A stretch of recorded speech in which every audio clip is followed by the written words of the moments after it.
Good afternoon, ladies and gentlemen, and welcome to another thrilling episode of MNW Warzone. I am your host, Warzone General Manager Jerry Aldini, and with me, as always, is Mr. Pete McPherson, and returning from community service, Michael Montoya. That's okay, dude. It was some lightweight stuff. Just you know, I did talk to children, tell them to stay in school. Yet you're still not telling us why you had to do community service, I notice. What are you, a lawyer? I got my lawyer. You got a lawyer? I got a lawyer. I do keep asking questions? Huh? I mean, if you want, I can get my... Remember, my lawyer's Gore Wheel. Well, my lawyer is Gore Wheel. Oh, yeah, I forgot. Yeah. So anyway, you know what? The important thing, first off, folks, I would be remiss if I didn't say, remember, the 5th of November. It is November 5th, folks. And apparently, Registered Anon will not be here today because it's a important... He called it a religious holiday. I hope he's not blowing things up. This was my worry as well. But, you know, we will see. And speaking of Registered Anon, or more importantly, his former tag team partner, we're going to be hearing a little later today from the returning Crocvor. That's right. If you watched this week's episode of MNW Blast, exclusive to the MNW YouTube channel, you will have seen the return of Crocvor in the second grand battle, which he won. That's right, we now have 3 star chip holders in the grand battle. The Dagger Daggeric, the Allfather Arkolf, and Crocvor. The crocodile thing, I saw that in the tapes. Wow, should really watch this Blast thing. Where did you say that was again? It is on the YouTube channel. New episodes go up on Wednesdays. What day was that again? MNW Blast? Never mind. We're doing corporate brand synergy here. Never mind. If we don't work it out ahead of time. Wait a minute.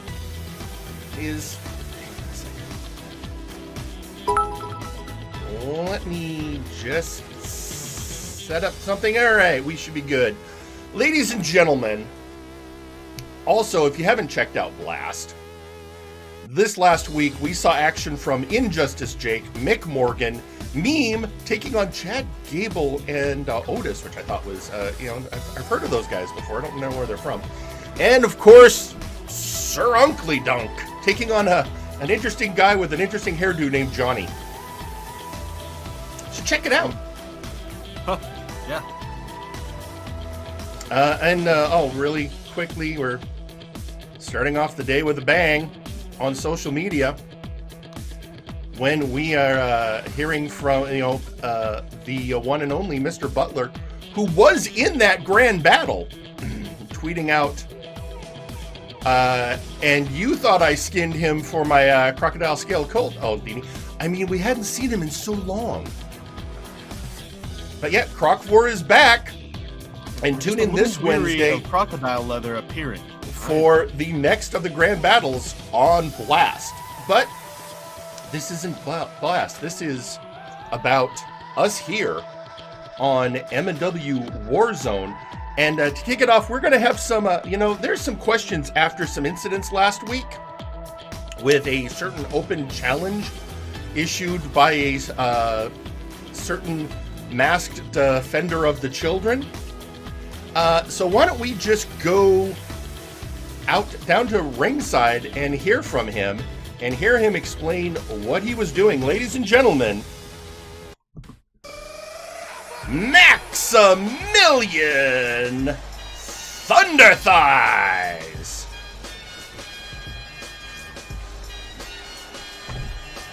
Oh boy. I need my Scotch roast today.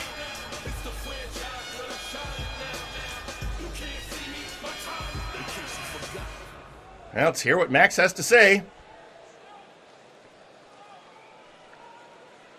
Hello, folks. Maximillion ThunderThighs here, and I wanted to address some questions that had come through about, well, that open challenge of mine. Well, it's very simple. There's a thing in the world. It's called a gambit. And that is what the open challenge was.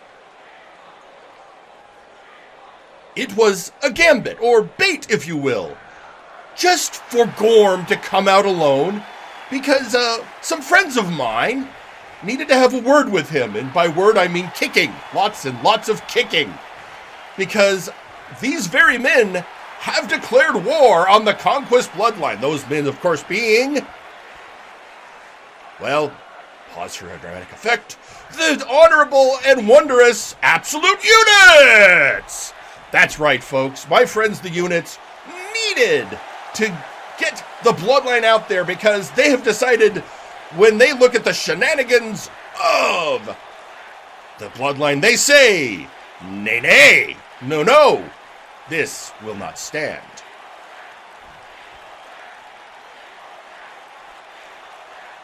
And things are moving forward.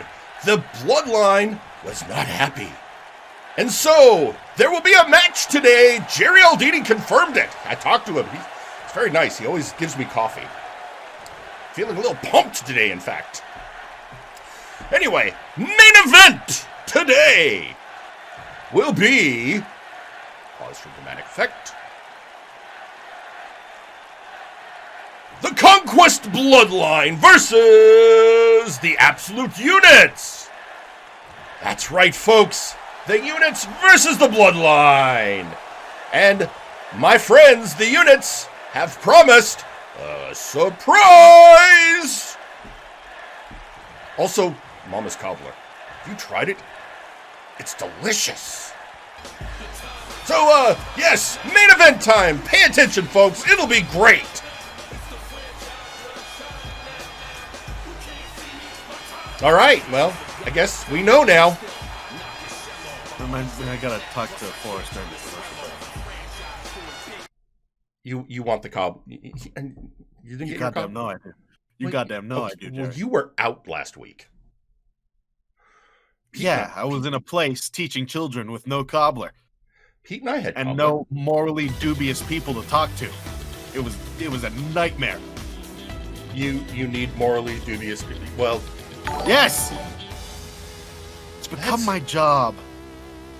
I think I'm a masochist. Anyway, that's I mean, it makes sense. I mean, you work here. Yeah. Remember? Well, anyway, that's fine, Michael. Well, we should get ready for our first match, and what an exciting match we have for you, ladies and gentlemen. Wait a minute. What? I'm Phyllis. What's going on, Phyllis? Phyllis, I don't like it when you call me in the middle of the show. It's never a good thing. It's not a good. Oh, for God! What? Oh, for goodness. Well, get the coffee creamer. It's get the cameras in place. Let me know when they're ready, Phyllis. Oh, are they? Something's going on backstage. Oh boy, hang on. Okay, another Phyllis. backstage incident. Cut the background music. Cut the background music. God. Go to backstage. So apparently, yep, here it is. Juan Chance is beating the hell out of Ignacio Cervantes. Beating the shit out of Ignacio Cervantes with a shovel. See, I told you he's no good. Last week, Ignacio Cervantes beat Juan Chance in a match by countout. Apparently, Juan takes exception to the socially awkward tactics, and now they're fighting. Hey, it was fair and square. See, I keep telling y'all, Juan Chance is not a good person, all right? I don't know why people cheer him. You know, gross. I mean, yeah, but still, I mean, no one wants to lose. I mean, by a countout, that's oh, wait a minute, no, on the oh God, it was almost on the shovel. God. Oh, but Juan's back. No, okay, don't worry, it was just on some concrete. Ow. And he's going to get with that shovel. Oh, Juan blocked him. Oh, you know what? And of course, there you go. Good for Ignacio's. Oh, jeez. And of course, security is nowhere to be found. They're apparently Phyllis, what do you mean security is busy with something else? What do you mean Can there's you people something else? stop hitting each other when you're not supposed to? Apparently, security is dealing with another problem, and that's why they're not here. Oh, God. Well, these two are just trading shots. Ignacio got a few off with a chair. Juan still countered with that shovel, and now they're just battling into a pile of boxes. I mean, again, remember, folks, Juan may be socially awkward, but he's a great wrestler. He's a great wrestler, and it looks like he's not afraid to give someone back to do. Oh, my God! Just the shots with the shovel straight to the head and chest. Yes! What the... All of security is busy, Phyllis? All of security... I owe you 3 seconds of eye contact and a handshake, Ignacio. No matter how wet it is, you beat the shit out of Juan, I'll do that for you. Oh. Just goes back and forth, kicks to the leg. I mean, Ignacio is just I mean, I think... That combination. Juan's the attacker, but Ignacio is giving is good, if not better. Oh, no. And that right oh! Back. Oh! He was going for the shovel. He didn't see him. Watch it. The dirtiest fighter in MNW. The least honorable man. Oh, my God. No, let's not bring Theron Eldrazi into this right now.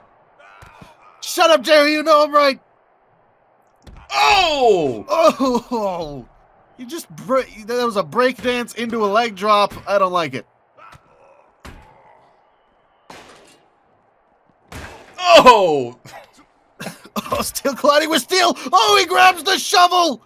He grabs the shovel. The shovel. Straight over the head. He's gonna break his skull, Jerry. Yes. At least, yes. We're gonna need to get. And now he's making a break for it. He's making a break for it. And wait, that's Wilson. What? That's what security was dealing with. It was Wilson. God damn it, Wilson. Wilson. What does he want in on this? Well, Wilson has been complaining on social media that he opened up that he would take on anyone who ever wanted to get a piece of him, and he was complaining that no one was brave enough to take the challenge, and he might have to do something about it. Is he picking his own challenger here, or is he just making a statement? It's Wilson. He's just looking for an excuse to victimize someone. Oh, boy. Wilson coming out there with the chair, but again... Well, I mean, Wilson is... I mean, you talk about dirty and... Wilson is the most brutal man on our roster. As someone who watched him commit arson, yes. Yes, he is. Oh, but what? I mean...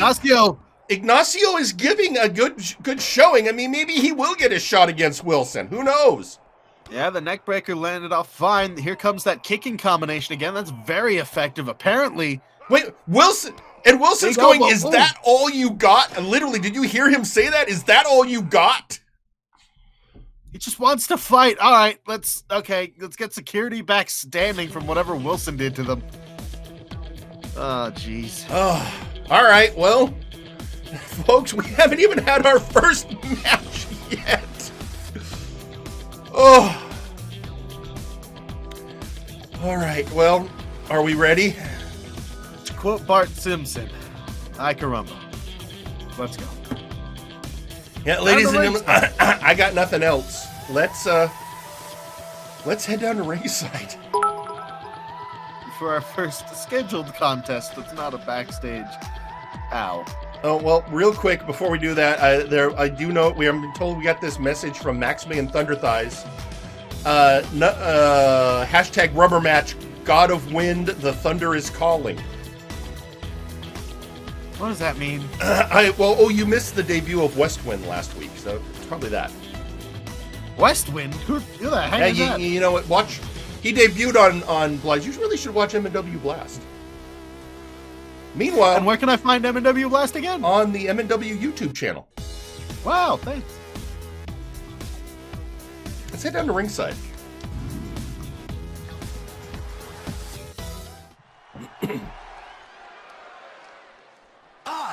am in the top 1%.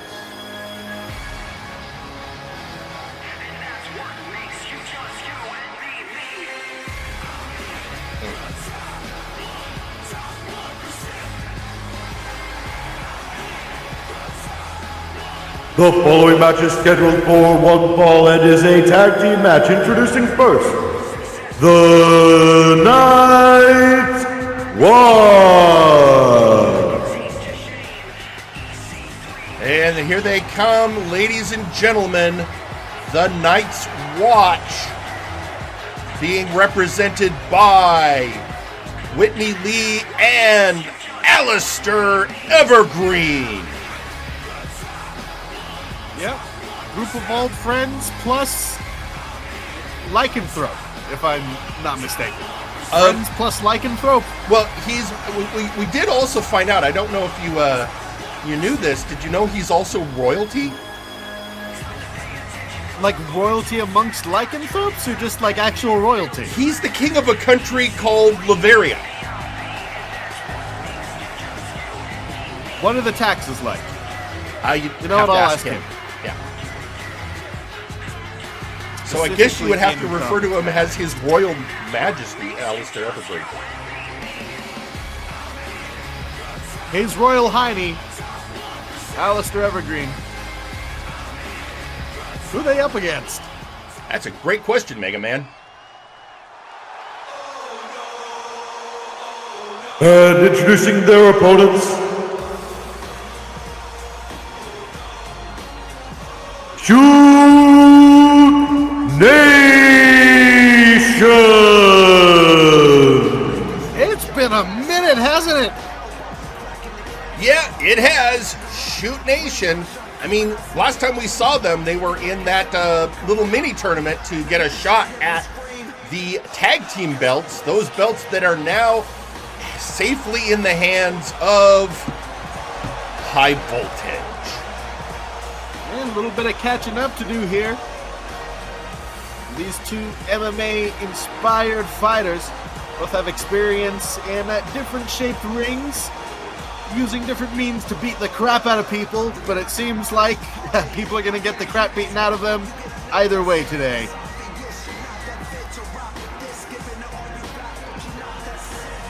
So, this is going to be it, our opening match.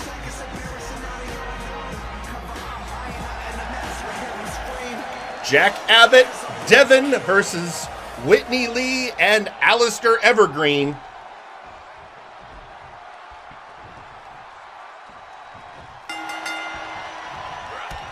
And we're off. Oh! Big overhand rights from Evergreen. Right off the bat. Oh! Wasting no time. So honestly, who do you like in this match? Lordship. Already tagging out here. You know what? I think I got to go with Night's Watch.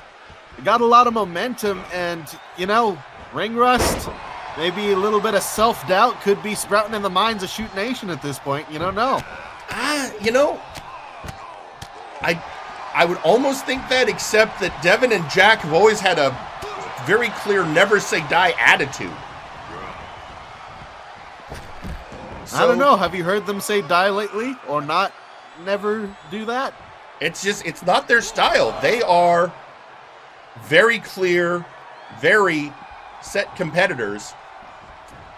And here it comes. And again, getting catching the hands of Whitney Lee. I don't know. I just think the Night's Watch are kind of unstoppable right now. They burst onto the scene. Quite a bit of fanfare, I might add. Oh, well, ever since it was announced. Oh, never mind. Whitney Lee. And just by looking at them, I gotta honestly say, Jerry, that, you know, the Night's Watch might be the most physically fit team in all of MNW. Have you seen how jacked all of them are?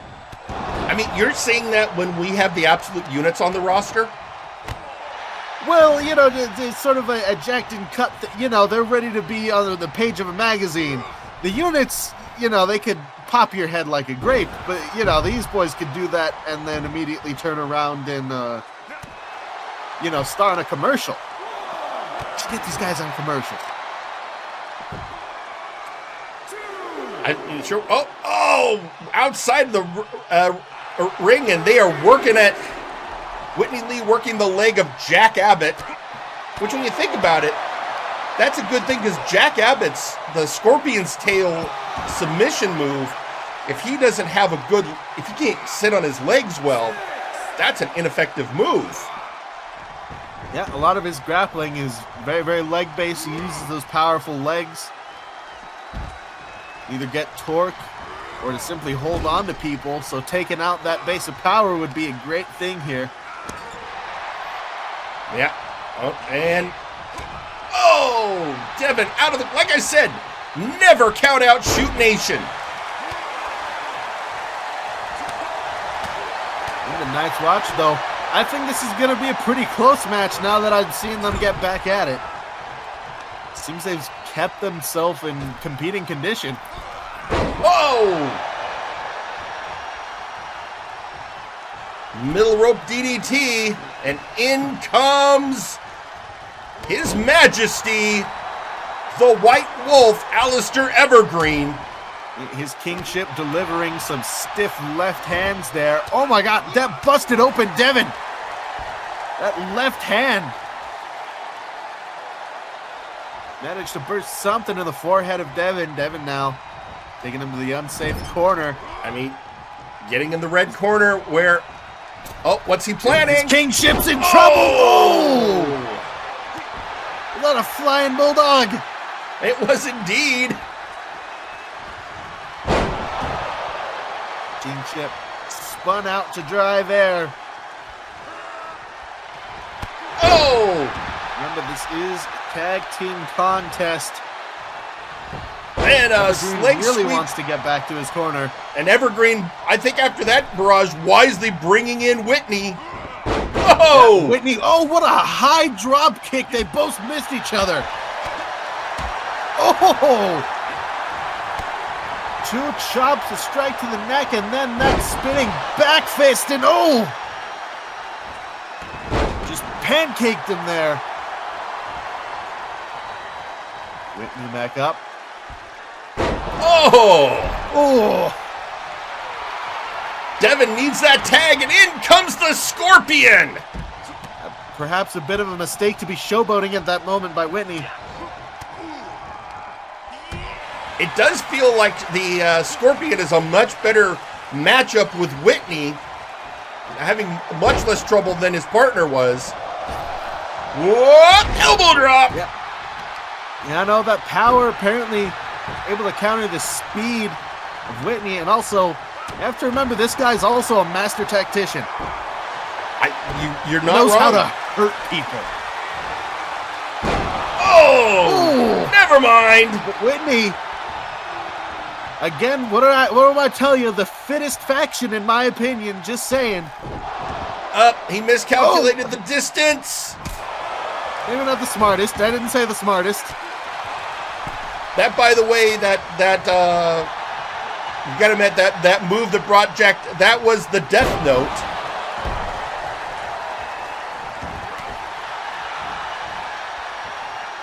I don't watch cartoons, Jerry. I don't know what that has to do with anything. But anyway, oh! Taking some elbow, I mean, what? Taking some elbows straight to the chest. Oh!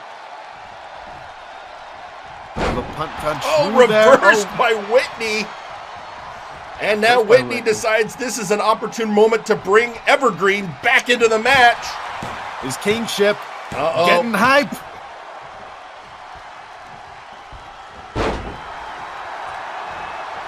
Beautiful wrist lock takedown there. Getting in some actual wrestling, folks. Oh, never mind. Double axe handle straight to the chest. And a donkey kick there. Oh. Wait a minute. What the hell's going on here? What do we... What? Something's going on. Hold on. All right, come on. Let's focus here. Something got his attention. And that was his kingship taking advantage of that weird... All right. Apparently just below the stage, we didn't see it, was Wilson came out and was staring at the match. Oh Yeah, boy, we have to worry about him creeping out now. Yeah, apparently security did not get their hands on Wilson after that beatdown, and he is now running around the arena. Much needed tag made to Devin. However, Evergreen able to immediately come at him with that sling blade, get him on the ground.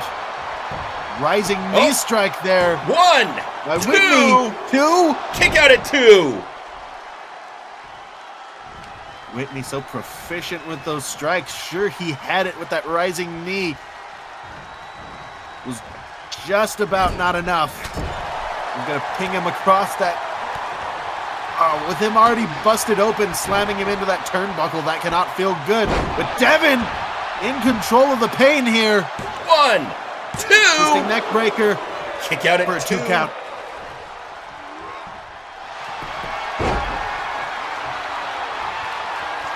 Oh, all right, here we go. Oh boy.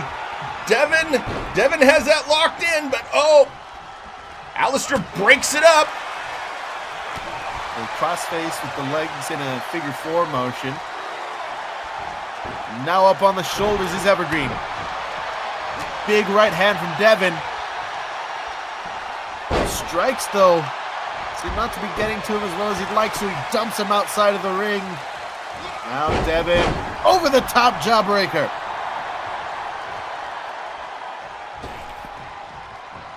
Playing that game well, tag made. So here comes the Scorpion. Now the Scorpion, Jack Abbott. But Whitney getting into it with him. Oh! Whitney possibly in some trouble, but a straight kick perhaps a little below the belt. I mean, not enough that the ref called. And now Whitney's just standing in the ring waiting for Jack to get back up. Perhaps looking for that high ground advantage here. No, waits for him to get on his knees, and he heads to the outside. Maybe don't want to be outside with Jack Abbott, as on display here. Ugh. Spine right across the barricade there. Jack throwing Whitney back in the ring. You know, I'm going to make a note to myself, Jerry. If I ever wrestle again, I'm not going outside the ring with someone larger than I am. I mean, that's actually a good strategy. Does that mean you want to wrestle again, Michael? I'm upset. We'll talk about it later. Okay, because I know a lot of people would be very interested in that. Half of those people can kiss me. Anyway. Devin, stopping on the shoulder now, trying to stop the striking prowess. But he forgets about legs. You can't forget about legs, Jerry. Fake you know out who doesn't by forget about leg day? Whitney Lee.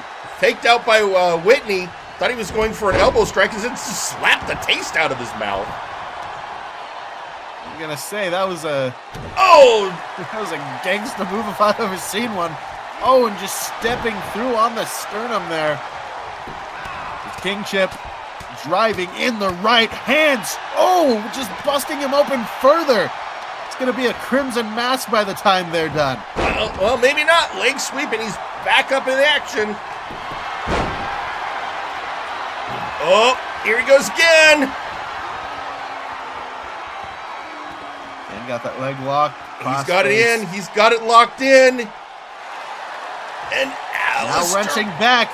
Breaks the hold, gets out. Twisting those shoulders, getting that elbow up into prime position for striking. Good strategies there by his Kingship. Oh, but a dragon screw brings him back down. Here comes a Scorpion. Right now, this has been a great matchup. Two great teams. Like you said, the up and coming of the Night's Watch, but the Shoot Nation reminding us, and he's got it locked in. The Scorpion's tail. Can Alistair and Devin standing guard against Whitney Lee? Scorpion's tail locked in, but I think the flexibility. 1, 2, kick out at 2. Well, not just the flexibility, the endurance of Alistair Evergreen. Yeah, conditioning. That's all these guys know. Or maybe a reverse. The pain, drop behind, reversal into a German release suplex. Whoa! Arm capture suplex there. Beautiful move. Probably one of my favorite suplexes. Kick out at 2.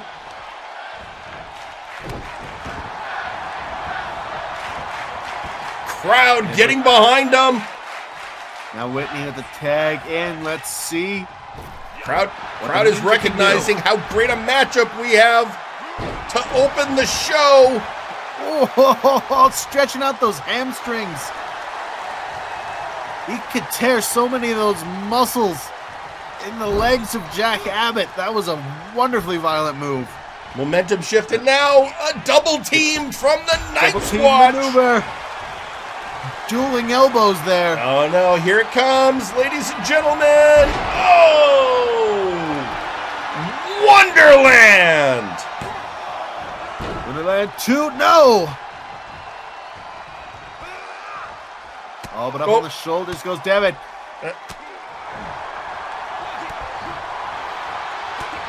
Devin protecting his partner, but getting the hell beat out of him by Alistair. And now Alistair going to work again on Abbott. 2v1, Jerry. 2v1. What did I tell you? I don't think Shoot Nation expected this much of a fight out of these two. Maybe a little bit of underestimation. I think a lot of people are making the mistake of thinking this is a new team. What people don't realize, apparently Alistair has been working with the other members of the Night Watch since before the retirement of Alpha Kong. Wow. So these are not strangers to each other. Oh, he's trying to turn it over. Trying to turn it over for the tail. He has him facing away from the ropes. Interesting maneuver, but Whitney not the legal man. I never understand this. Don't put a submission hold on the person whose tap out won't matter.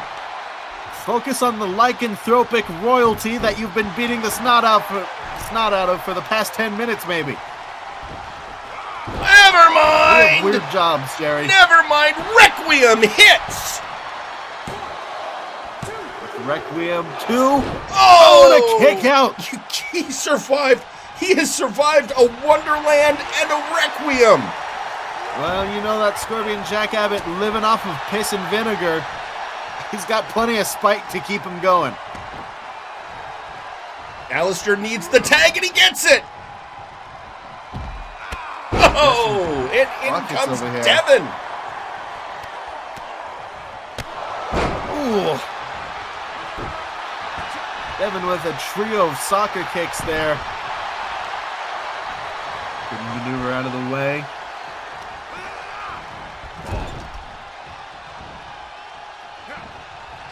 Whitney gets out of the way and is now bringing the pain to Devin. Got the leg kick and hangs him up on the ropes and drives his face another into the mat. Death Note assisted with the ropes. Rope assisted Death Note lands 2 and a kick out. This match could go either way, Jerry.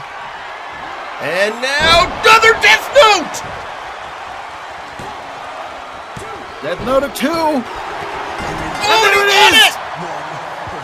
And your winners, the Night Watch. You see the perfect timing by Evergreen there right at the end, driving the knee straight into the head of Devin.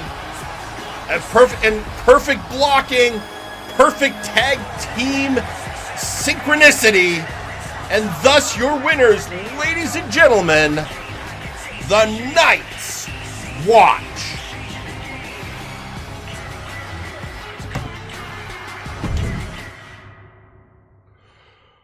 That, gentlemen, is how you open a show. Oh boy. But we What have a way to open a show that was. But we have so much more to go. I need to actually catch my breath after that matchup. Woo! It was quite the thing. But in the meantime, social media kind of kicked up a bit during that. First off, we hear from Friday Night Flashbang, Michael Macabre. That's right, Jerry. Montoya wouldn't recognize royalty if it smacked him in the face. Then again, he's simply a royal pain in the... Well, you get what I mean. Macabre, don't you have like a high school anatomy class that you're supposed to be, you know, making an appearance at? And then... You gotta learn about the phalanges. The merciless Merc himself, Injustice Jhake, never say die. What kind of Goonies are you letting back in the tag division? And then another message from Mr. Macabre. Montoya wants to have another match. By all means, Jerry, say no more. It's been almost 2 years since I last ruined a Warzone Employees Day. Ha ha. So, you know what? Speaking of ruining someone's day, ladies and gentlemen, we now have a message from the one, the only, the man who had a great victory at MNW Blast on the MNW YouTube channel, Sir Uncle Dunk. I am so tired of beating up all these puny, worthless wrestlers. I just want someone to come in and obliterate me. Well, do I have good news for you, good sir? How would you like a chance to wrestle one of the greatest men in the industry, Sir Uncle Dunk? Sir Uncle Dunk? The former Nexus Titan and 3-time tag champ? The very same! The generous leader of Blood Money is issuing an open challenge to anyone who wishes to be absolutely humiliated by one of the most skilled men in the ring! I've always wanted the old man to stomp all over me and humiliate me in front of millions of people. Then it's a good thing we don't kink shame at Uncle Corp. Included in this deal is a chance to step up to one of the most veteran members in the MNW roster, and a chance to give Uncle Dunk yet another glorious win in his column. Best of all, if you are unsatisfied with the beating you received in the ring, Uncle Dunk will give you a second absolutely free. Eventually. What a steal! And the best part of all, if by some miracle you defeat Uncle, you will be rewarded with what is technically the largest cash prize in MNW history of 50 million Uncle bucks. Hang on, isn't that only like $2 in real cash? Come on down and take Uncle's open challenge. Come down first and your trip to the emergency room is on us. With money, my victory is possible. Side effects of wrestling with Sir Uncle Dunk may include concussions, internal and external bleeding, humiliations, and feelings of inferiority. Also, we cannot legally state that there are no ulterior motives with this match. So, there you go. Hey, there's a possibility for a match for you, Michael. I don't fight friends. I don't fight friends. I doubt Uncle Dunk considers you a friend. But we talk. Okay, yeah, but to be a friend, he'd have to consider you on his level. You know what? Never mind. Somebody else has asked for some mic time. So, ladies and gentlemen, let's head down to ringside and let's hear from the merciless Merc himself. It's Injustice Jhake.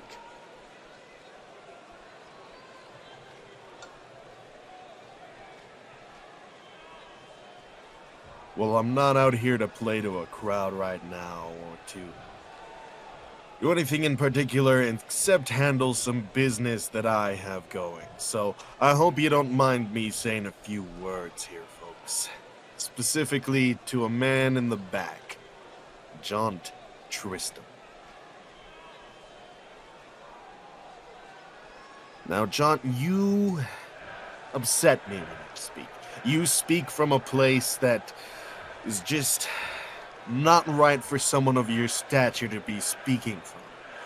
You had a little bit of a hot streak and got an ego behind you, and now you're talking like you know something that we all don't, and I don't appreciate that.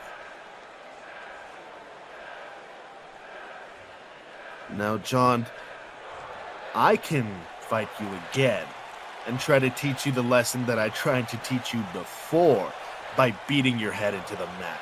But apparently that wasn't enough. Apparently you need a little more, but that's fine. Sometimes you need to correct and then correct again. So we'll... Uh-oh. Wait a minute. Aiden Xero? The hell is he? I mean, boy. I know that... Go ahead, Mike. They used to work together, but like, what's the deal here? They used to be in high voltage together until Jake went on his own path.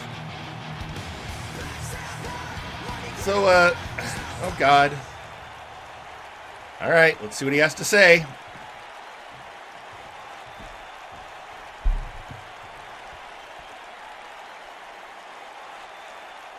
Jakey, baby, boobala, how's it hanging? Hey, Mr. used to be somebody in high voltage that no one cares about anymore. How's it going? I noticed you were out here, you know, boring the hell out of the audience, and I decided to rescue them since, Jake, no one cares about you anymore. It's you're yesterday's news. It's the age of high voltage, and you're not part of us anymore. So this is what we're doing. We're acting like children. We're acting like babies crying out for attention. You need a bottle? Is there something wrong? You need a match to satiate you? What's got your diaper rash acting up right now, huh? You petulant child. That's good. That's good. No, you see, it's like this. No one cares because you're yesterday's news. All we care about is the rise of high voltage, which already happened when my boys, Leonid Sanchez and Wonderball, captured the tag belts at Ragnarok. And so now it's the time of high voltage. And what do you think? I should go after the Big Oof? Should I go after the next Titan? I think you should go away. You're acting like an idiot right now. You know what? I'll translate it into a language you can understand. Aiden, fuck off. Does that get it through to you? Do you understand now what I'm asking you to do? Fuck off. Dude, even your use of profanity is boring. Put some passion into it. Say something like, dude, you are... Boy, how did you ever hold a belt? Jeez, okay. You know what? I think I should go after the Nexus Titan belt again. I don't want to mess with a rat ogre, and I'd really, really love to beat the hell out of Flyboy again. So maybe that's what I'll do. Huh? Because, you know, it seems like it's there and... Okay, now what the hell? First, we have Aiden interrupting Jake. Now we have Theron Eldrazi coming out? It's Theron's music. What? Yep, here he comes. One half of the Outlaws, maybe tag team implications? I mean, maybe. God. Something's going on. Two of the worst haircuts in the multiverse, I might say. That hair versus hair match I would pay for. Yes, exactly. Oh yeah, he's drawing it out. Of course he is.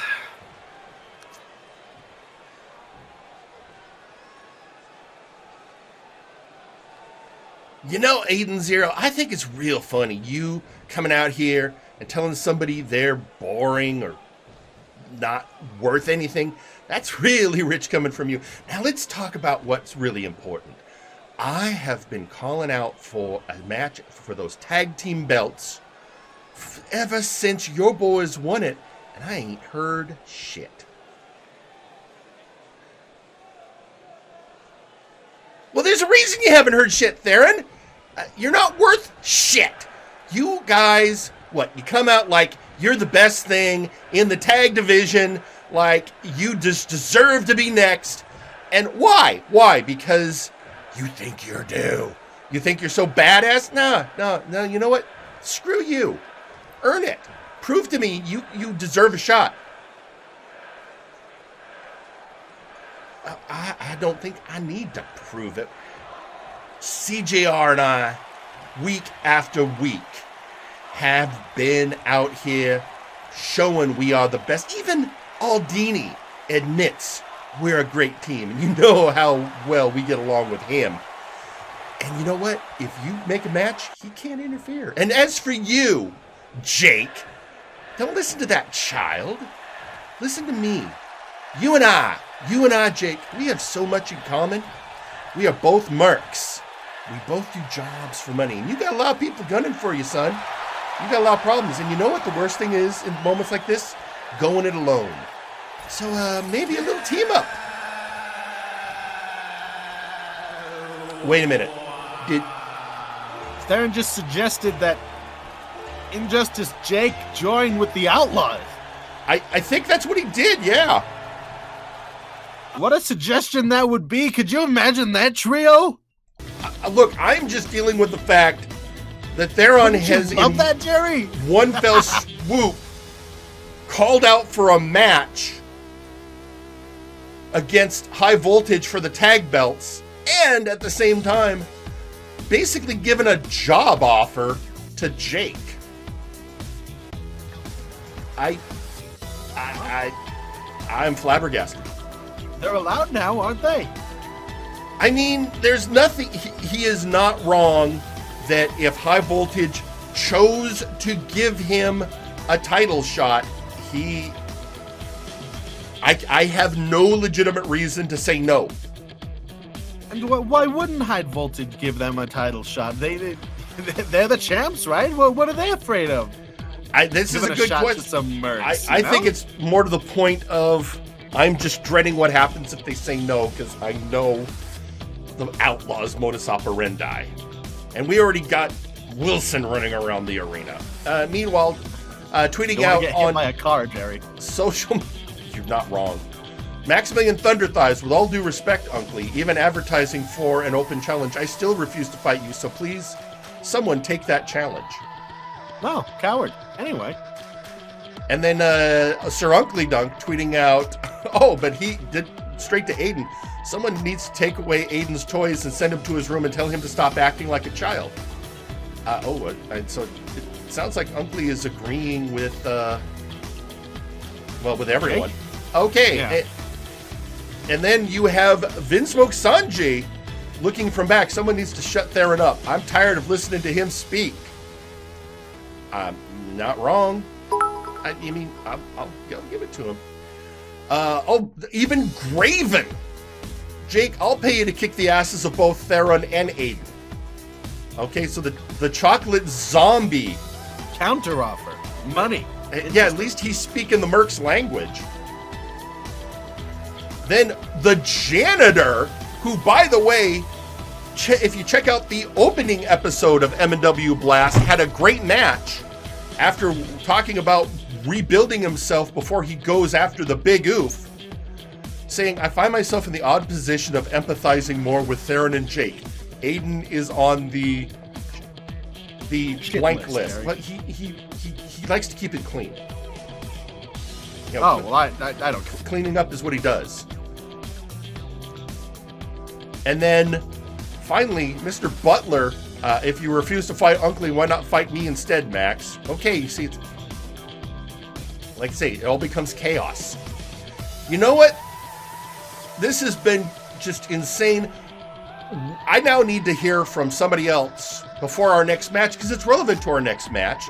So, ladies and gentlemen, I present to you Nice Ice. Listen. Even though me and the Funk don't see eye to eye at the moment, that one was for him and his family. I do not care how much quote-unquote rust you bastards have. I told everyone in the locker room, if you want to fight ICC, you need to give a bare minimum of 100% in the ring. So, a little warning to the people in the back who are just phoning it in and half-assing professional wrestling. Get motivated, get violent, get passionate! And if you don't, we are going to kick your fucking head in. So there you have it. The Siberian cyborg working to get everyone worked up. And it's appropriate we hear from him now, because we are now about to see his partner in the ICC in action. Ladies and gentlemen, let's take it to ringside.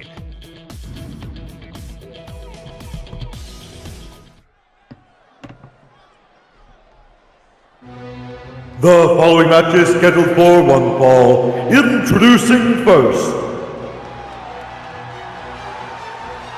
representing the International Combat Club, Lachen.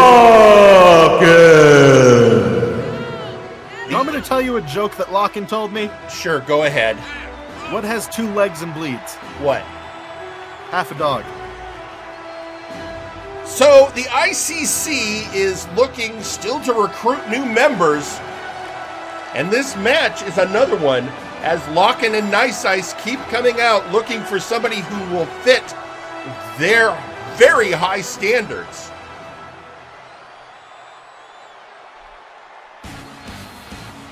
And introducing their opponent, Glacirus.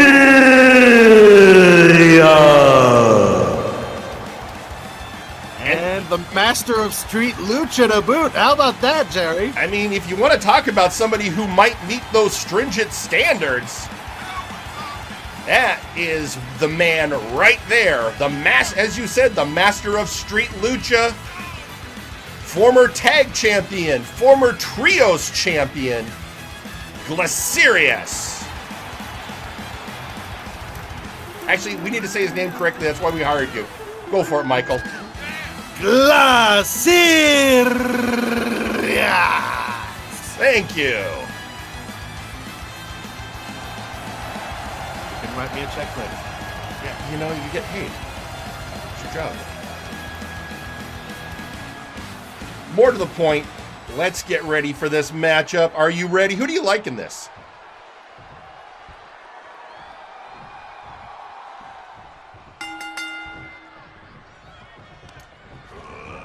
And right off the bat, yep, Lachen throwing Glacirus into the corner. If Lachen does it, is it a German whip? Or is it a funny, humorous whip? I don't think you change the name of things like Irish whip that way, Michael. Just. Well, I don't know. Maybe he'd want me to. What was that, Pete? I was gonna say you'd call it a quip. Aha! Aha! Okay, you know what? Pete wins. This is why we love you, Pete. Kick to the leg there. Now immediately, snap it into that suplex. Wait, what's going on? Again? We're focusing on the... Oh, no, where is he? I think somebody spotted him and then... Wait a minute, Lachen! Lachen! Look out, he's behind you! Oh, there he is! That's Wilson! Now Lachen went chasing after... And Wilson just tagged him and they didn't even hit him. He just slapped him in the back of the head and then ran off. Lachen he was saying something to Wilson, but Glacirus, eye on the ball here. I think Wilson was just saying, I could have taken you out at any time. This is just appearing out of nowhere. We actually saw him that time. Well, Wilson has been pointing out he's ready to take on anyone, but no one is stepping up. So I guess he's just going to remind everyone he's here and stop being pansies. It seems like half of our locker room thinks the other half of our locker room is being complacent, Jerry. I don't know. I mean, we're coming off of a great pay-per-view. We've got the great matches happening on Blast. We've got great matches happening here. Seems to be a lot of unsatisfied egos in the back. Meanwhile, over the top, what a destroyer there from Glacirus. Glacirus now up to the top. I mean, again, master of street lucha! Oh, there we go! The snowfall hitting! Two! Snowfall just short there. Now second rope springboard cross body. The aerial control was insane there, Jerry. I think Glacirus has decided to take Nice Ice's challenge and give that 100% is the bare minimum. Oh! The knee's up, though. The knee's up, though, by Lachen. He was ready with a second snowfall, but Lachen was ready for it. Suplex into a brutal lariat there. 1, 2. Oh, and a kick out. Kick out by Glacirus. Lachen laying in some leather there across the chest of Glacirus, but Glacirus counters. Swinging DDT 1. And a kick out at 1 there by Lachen.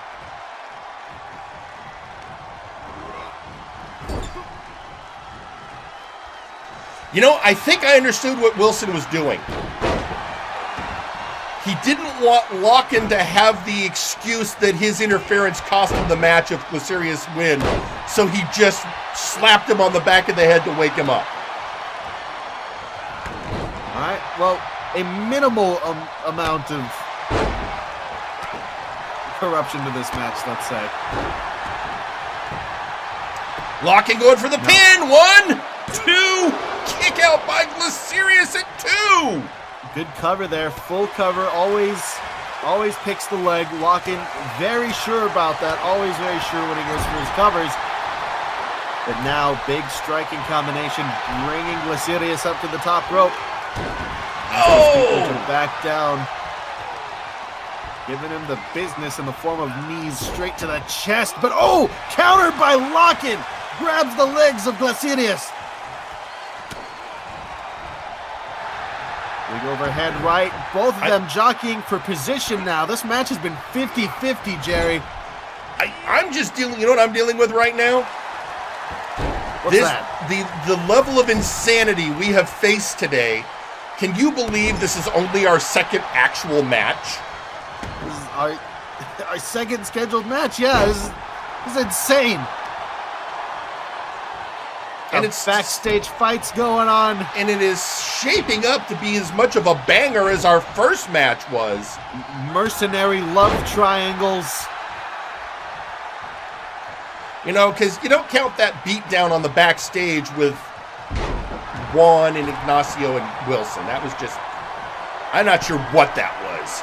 It was a backstage confrontation. Oh, never mind. Snowfall hits for a third time. 1, 2. Oh, and a kick out. Close. And after that backstage confrontation, the backstage mind, area has been sent home. Is it going to be? No, he was going for frostbite, but Lachen counters. Counter that, able to get some breath back in those lungs there. And again, that suplex lariat combo that Lachen favors. 2, 3, there it is! And your winner, Lachen!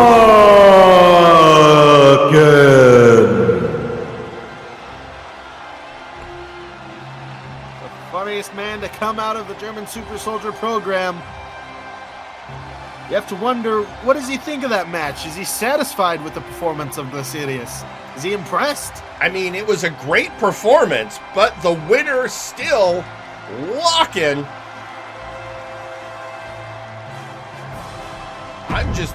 After that match, I'm so worried about what we're going to see next. Oh, so much insanity. But Nice Ice tweeting out, and my former comrade and tag team partner of old. That's true. That is, did you know that Nice Ice and Glacirus used to be tag partners? They did? I don't know. Way back in the day, they were too cool. Were they too cool? Or were they just were too cool. And that makes perfect sense why he got invited for that match. That's just, you know, old friends. Huh. Well, you know, the more you know. Well, meanwhile, as we get ready for the next bit, So I mentioned previously that on MNW Blast on the MNW YouTube channel, the third star chip was handed out in another amazing grand battle that saw the likes of Mr. Butler, Ozir Turan, Dr. Grimm, Mega Blitz X, Seth Jackson, Sasquatch Wing, Registered Anon, and Depth Charge. But the winner of that match was the returning Croc4. In fact, the only real disappointment was that Anon had already been eliminated once Croc4 came into the match. Really? Yeah. Those two didn't get to face off? They didn't get to face off at all. But, ladies and gentlemen, if you hadn't heard, the Bayou Boy is back. And if you were listening, he had something to say last Thursday on Firing Line. And you know what? It was good enough. Let's hear from him again. Ladies and gentlemen, the returning Croc4. Roll the tape! Why, thank you, MNW, for that there warm welcome. And I got one of these here star chips to boot. Now, I ain't got a lot of time, so I keep this short. First of all, ooh-wee, it's good to be back. I was worried y'all had forgotten about your Bayou Boy. I'm glad to find that I was wrong. A lot of new faces around here. A lot of new people. And I'll get to know all of y'all very soon. But for now, I've been gone a long time, so I got some friends I need to say hi to. Registered Anon, my brother, my OTP partner. How you been? Huh? You what? Human resources.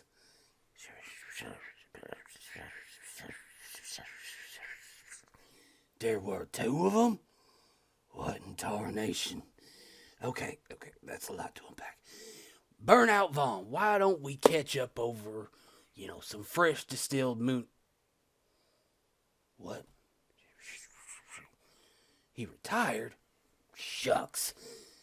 Well, is Wilson still that little twerp, with the face? He's a victimizer. Albatross is a doctor now? All right. There's clearly a lot I need to catch up on. For now, I'm back. He is indeed back, and what a splash he made on Blast. So with that, I'm being told that he's just coming to the ring. He's just, okay, all right, hang on. Who's coming to the ring? So let's head to ringside. It's all chaos, man. It's R. Sawyer.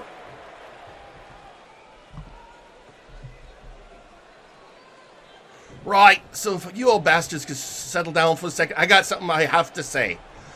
All right, so, first off, I suppose you all guess I'm right pissed about being denied the Warpgate Hardcore belt at this time. And I would like nothing better than to smash Suplex Sam face in.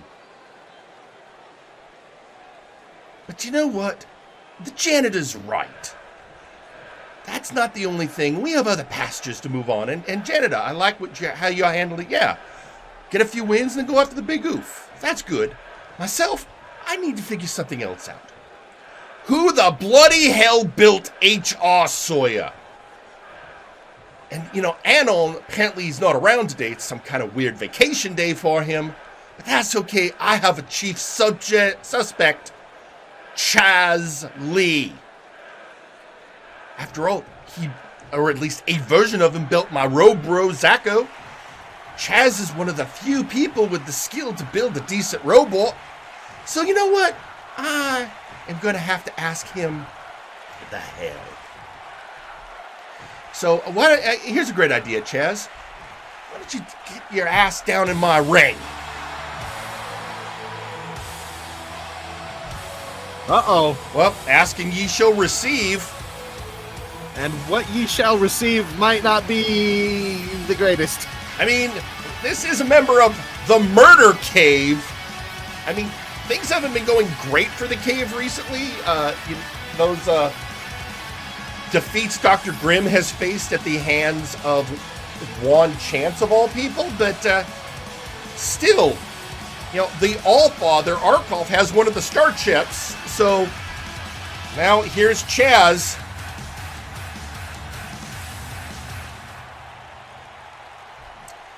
He's right, though, Sawyer. Chaz is one of the few people that could build a decent robot.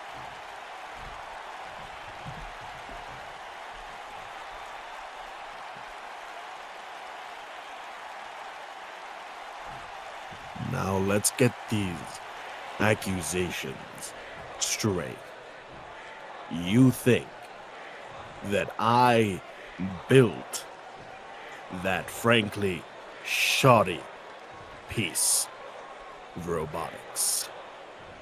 I simply came to let you know that I could make something 10 times. Whatever. Fine. So you're saying you didn't build it. I don't know 100% believe you. You have been known to be a piece of trash in the past. Fine. You didn't build it. Well, let me put to you this then. How about your son? Zacko Duo, who's all damaged right now? Why don't you be a decent person and offer to fix him? How about that?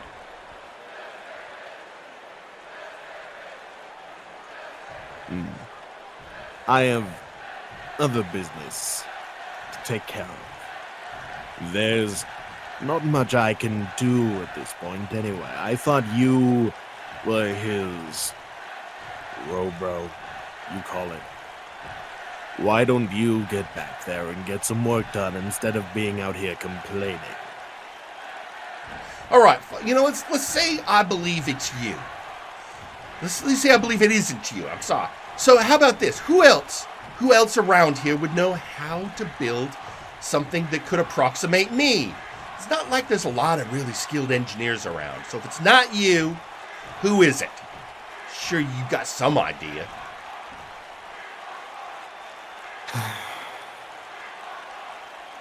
Unless your memory's malfunctioning, you remember that you beat that piece of garbage and cut it into a million pieces.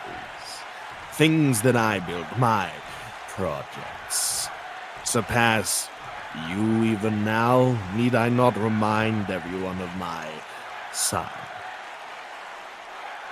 You know what? I still think it's you. I think you're just blowing smoke. So I'm going to do a little investigating. So I hope you don't mind me looking into your business there, because I got a feeling you've been up to something. The reason I think it's you, you've been getting a lot of equipment lately. I pay attention to the purchases. Sergeant Payne's good at giving me that info. If you haven't noticed, we're down an interesting, machine, but we can leave it at that. And, of course, there's always something I'm up to. But I can tell you that shoddy piece of robotic garbage did not have my prints. Yeah, we'll see about that, bugger. In the meantime, I got some work to do, figuring out if it's you, if it's not you, and of course figuring out how to fix my Robro. So, if there's any parts out there, I'll find them. I'll find out what's going on, and then there will be a reckoning. As you wish, son. I'll play your game. I will. You investigate whatever you need to, but if you come across something that you can't handle, well, I'm not responsible for your, injuries, let's say.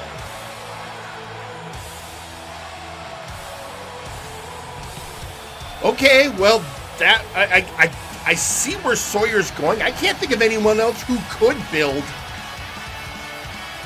a convincing robot. I mean, He insists it's not him. Yeah, but how much faith can you put into a member of the Murder Cave? Well, if you don't have faith in them, they might turn around and murder you. So, a lot, Jerry. I can put a lot of faith into a member of the Murder Cave. I don't know. Well, I bet we'll have to see. In the meantime, tweeting out again on social media, Mr. Butler saying to look at us, Sawyer, just because we have an army of Terminator lawyers doesn't mean we know how to build them. See, now this goes back to, okay, that's great. Who built those Terminator lawyers? And what doesn't just find Terminator lawyers? Are Terminator lawyers better than Wasteland lawyers? Asking for a friend.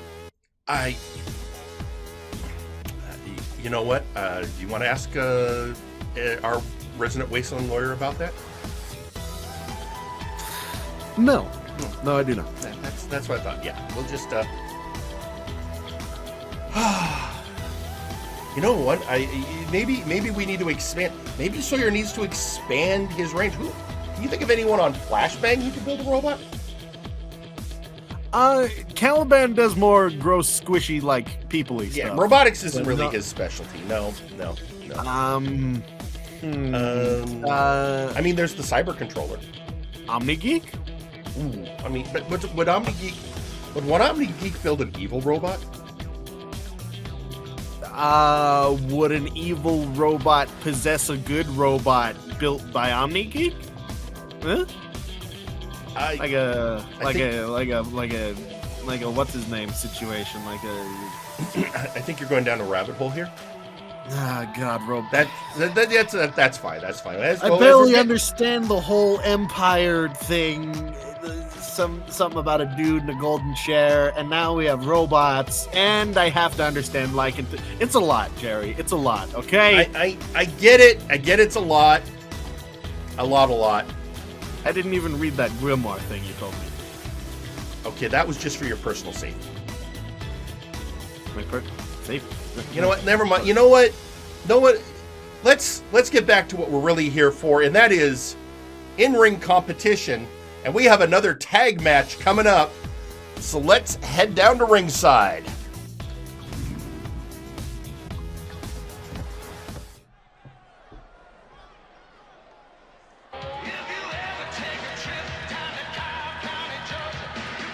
The following is a tag team match scheduled for one fall. Introducing first, Jif Inc. Oh God, Jerry, is he mic'd up today? That's a good question. Is he? Let me check. Phyllis, is he mic'd up?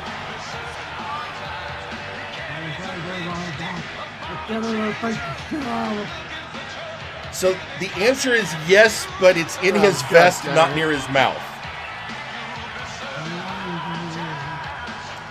So, yeah, I don't know what to tell you, Michael. Okay, but yeah, still Jif Inc., Mr. Enigma, and Seth Jackson, but wait till you see who they're up against.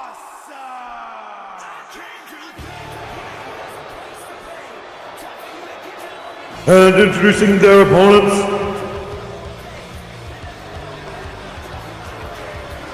VIP!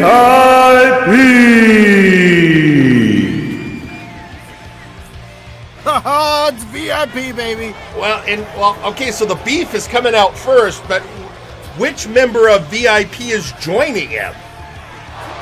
Let's see, could be Sam? Could be Sam. Right. You know, Sam and Ozir had that match at Ragnarok where they secured the fact that the janitor and Sawyer can't go after the hardcore belt until Sam drops it, but it could also be the Doctor of Albinomics, who we saw last week in a showcase match. I mean, it could be any one of the three. Any one of the three? Let's see just who it is. How they like to do it. As much attention as they can get.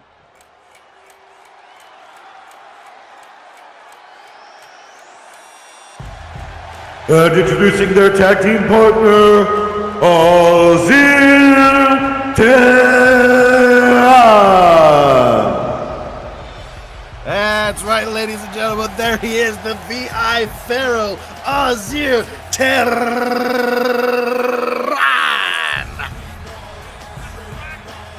I mean, yeah, you asked, and there you've received. Is Azir Turan. Some of my favorite people in the multiverse, Jerry. Jif Inc. is going down. I mean, and also, the twazzle needs to be twizzled. I think my headphones here. Not twizzled? Oh, I'm not hearing. I'll have Phyllis do a monitor reboot. Thank you, Phyllis. Also, apparently, something that is not Azir Turan's music. So somebody did something backstage. Sawyer probably on his way out.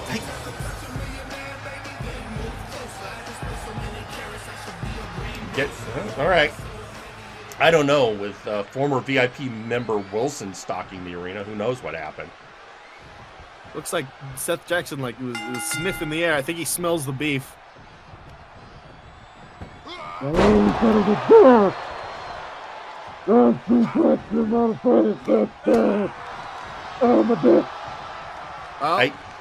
off with a suplex there. Beef trying to counter. Beautiful vertical. Was that I think that was just a sheer drop brainbuster. It wasn't even a suplex. Something like that, yeah.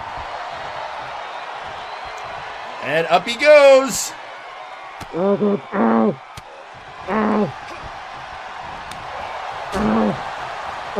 it.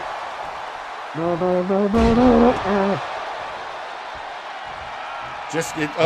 What? Oh no! Wait there, but God, he's coming. I think Wilson. Wilson was watching from the corner again. Stalking his former members of VIP. Maybe not done with his quote-unquote revenge. Wilson, come on, stop this. Wait, what does Azir do outside the... Is that Wilson? We have Wilson attacked Azir Turan. He's attacking Azir. On the outside, meanwhile, in the ring, Seth Jackson trying to lock up here with the beef. He's got him up. But the beef by himself because Wilson was beating the hell out of Azir Turan. And of course, the whole time, I don't even know that Seth noticed. Tag out to Enigma.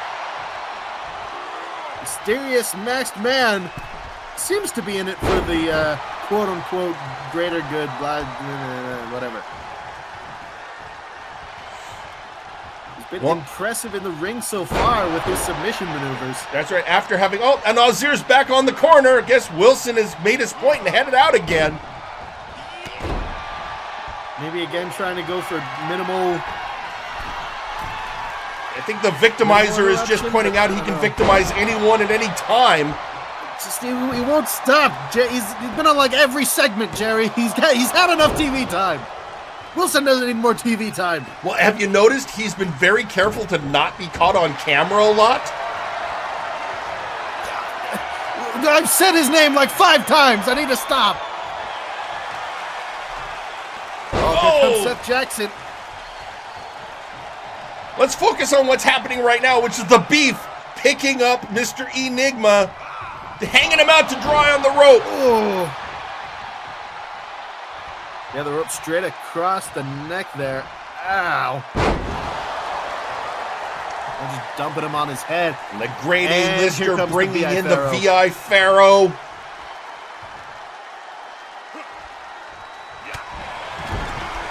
Two very technical wrestlers going up against each other here. That's true. One specializing in arm submission, the other specializing in leg. Hanging him out to dry off that top rope.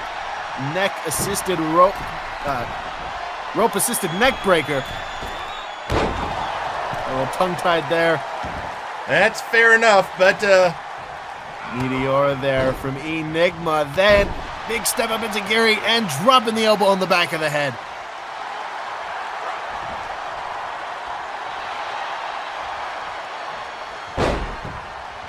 Yeah, Pharaoh working over that arm.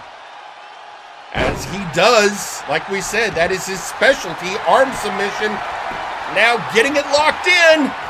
Getting the... I believe that he was working on trying to get the coils of Apophis on.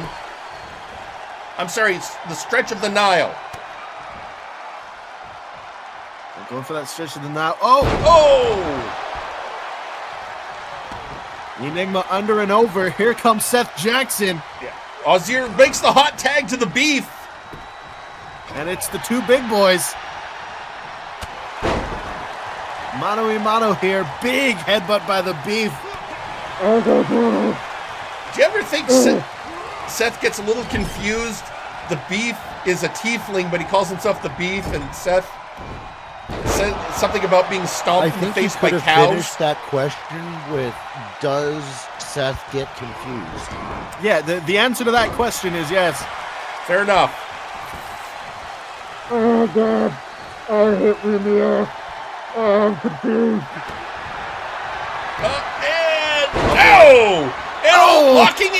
Locking it in. The Trials of Osiris locked in. Seth gets out. But Seth powers out. Perhaps someone as erratic as Seth Jackson might confuse, at the very least, a technical competitor like Azir Tehran. But he goes behind for the release German.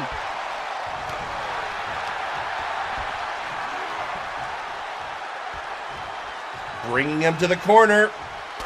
Oh, but Seth breaks out before he can get there. Seth, a decent striker.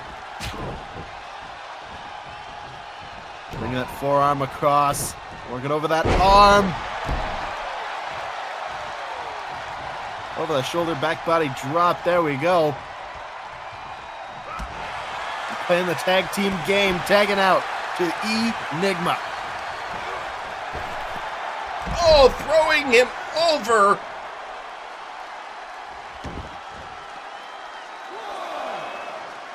Enigma to the outside here.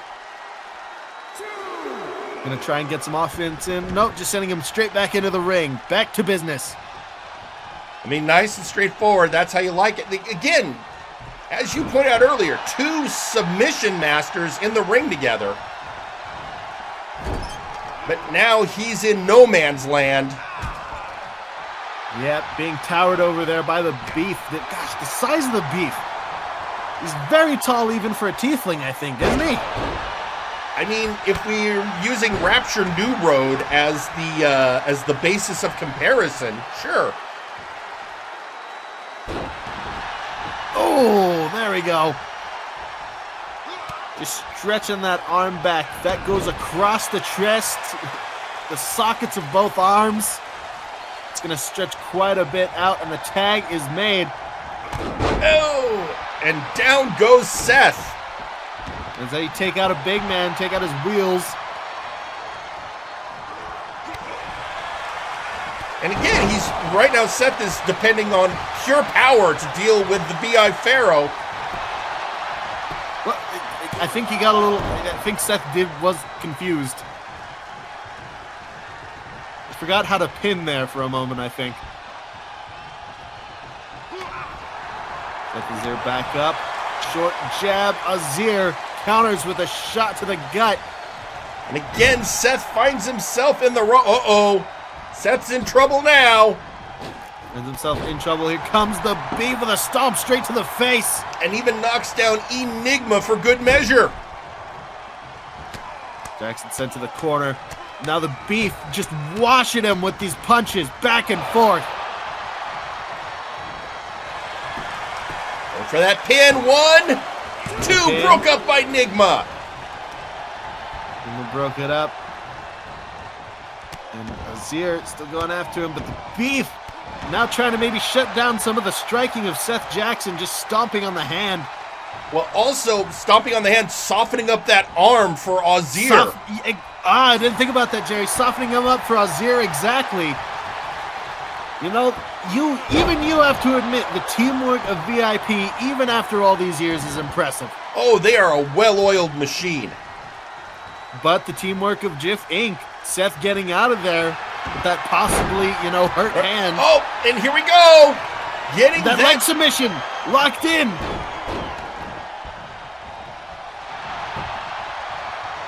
One for the pin. Goes back in for the pin. Smart move on Enigma. Oh, I don't think Beef saw it. Almost. What a clever move there. He Do you see how quickly he transitioned into the pinning predicament? Nigma is a great competitor, if not a little bit on the mysterious side, but gets the job done. Oh, was going for a double axe handle, but Azir knew he was there. I'd say he's one of our most cerebral competitors in all of MNW, really. He does a lot of thinking in the ring. I mean, and we don't know what his ring experience is because we don't know who he is under that mask. He could be somebody who's been around for years. Well, he's tangling with Azir Tehran and holding his own pretty much. That's quite a bit to say. Takes out when it comes to the technical side. Takes out the beef. Tags in Seth. Oh, Seth knocked outside. Immediately dunked to the outside, underestimating the strength of the VI Pharaoh, perhaps. Oh! While the beef recovers, Azir manhandling Seth Jackson. Yeah, feels him over, drop the fist. Oh, never mind. But Seth Jackson coming back. Just pancaking him. Lock up. Seth is the scoop. Seth, again, I think Seth got a little confused about what he was supposed to do next. Oh, someone in the audience, I think, might have had pizza.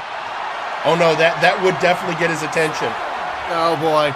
Oh, here comes a submission maneuver. But we're already up to an 8 count. What's he doing? Is that a flying octopus hold? What's happening? We're at 9 here. It's a double draw. It's a draw. What? I think Azir pissed off and came down to a draw. What? I think at some point it became less about the match. I think Azir might be a little pissed off that he got attacked by Wilson. And just decided, screw it. Just wanted to hurt Seth.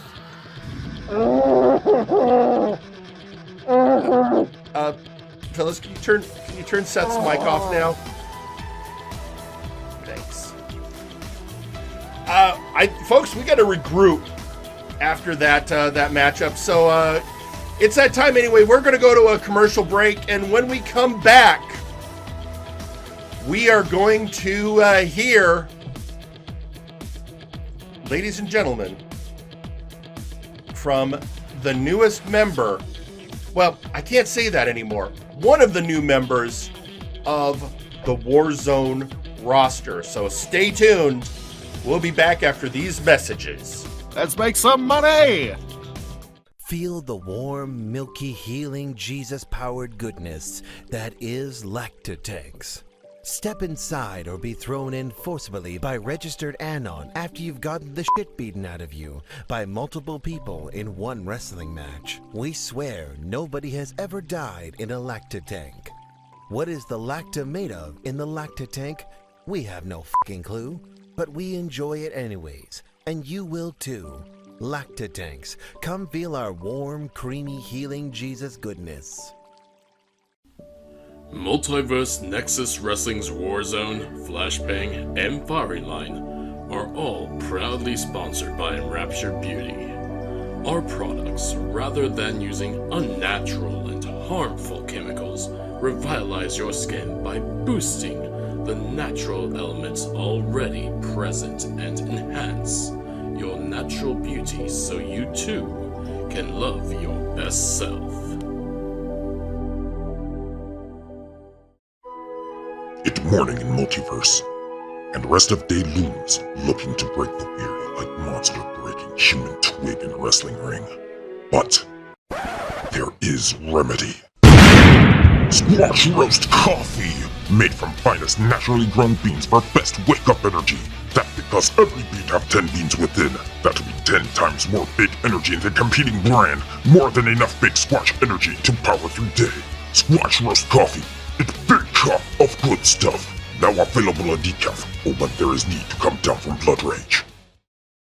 When you want the most detailed and violent-looking pictures of battlegrounds, look for Perfect Snap Photography.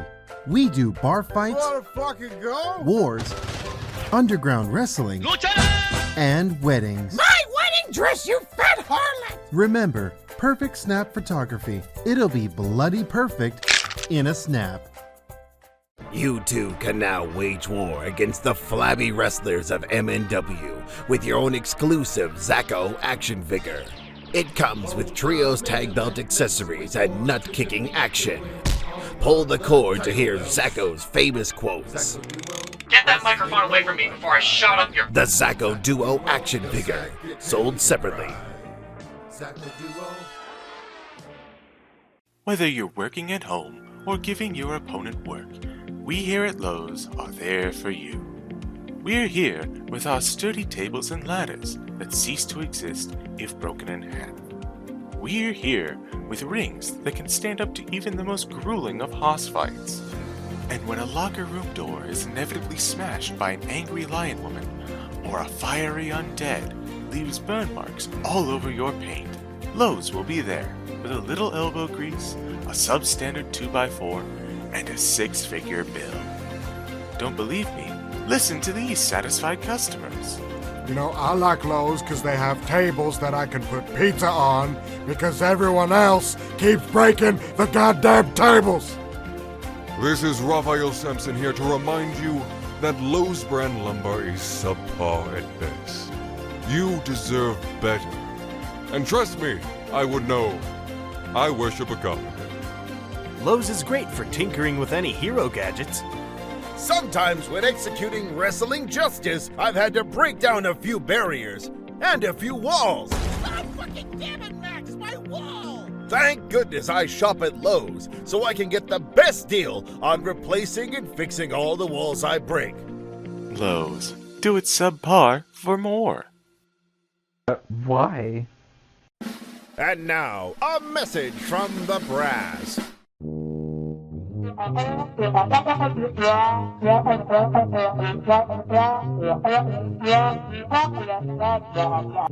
This has been a message from the brass. Have you or a beloved faction member suffered from a preventable workplace injury, jobber discrimination, threatening lawsuits from VIP, or harassment from Trashman Jones? You may be entitled to financial compensation and physical retribution. If so, please call Gorwheel & Associates Law Firm to schedule an appointment. We handle all cases, whether they be civil litigation, criminal litigation, or a backstage beatdown. We understand it's tough out here in the Nexus, and you need someone to both watch your back and break the other guys. So call 1-800-NEXUS Defense. And remember, you don't pay a fee unless we get blood and money for you.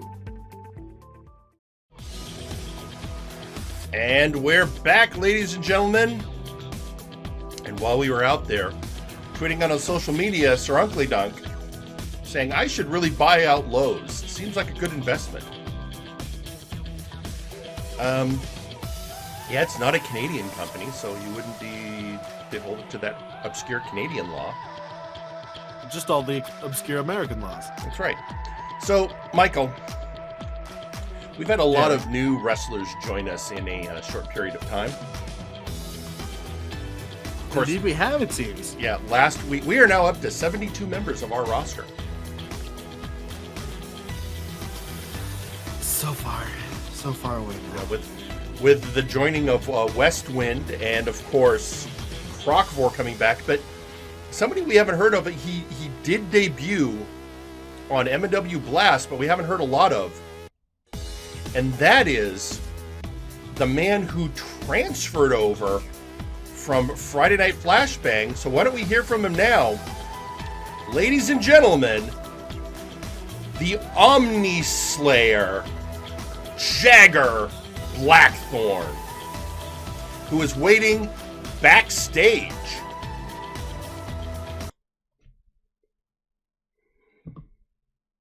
All right, folks. Suppose everyone's been wondering what's been up, why I haven't been around much since I transferred from Flashbang here to Warzone. Well, fine. Let me explain myself. It's very simple. Omni Slayers are hunters. We hunt the unknown and the dreadful. And let's be clear, I'm not here to be anyone's hero. I'm here to deal with the mess I see on Warzone. And I know he's pissed at me. I have great faith in Artemis over on Flashbang. He can get the job done. No. There's things that need to be dealt with here.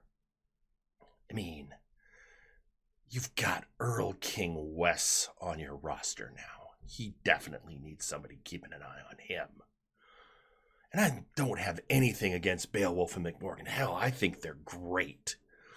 And they're dealing with him, so I can focus on the other issues that need to be paid attention to.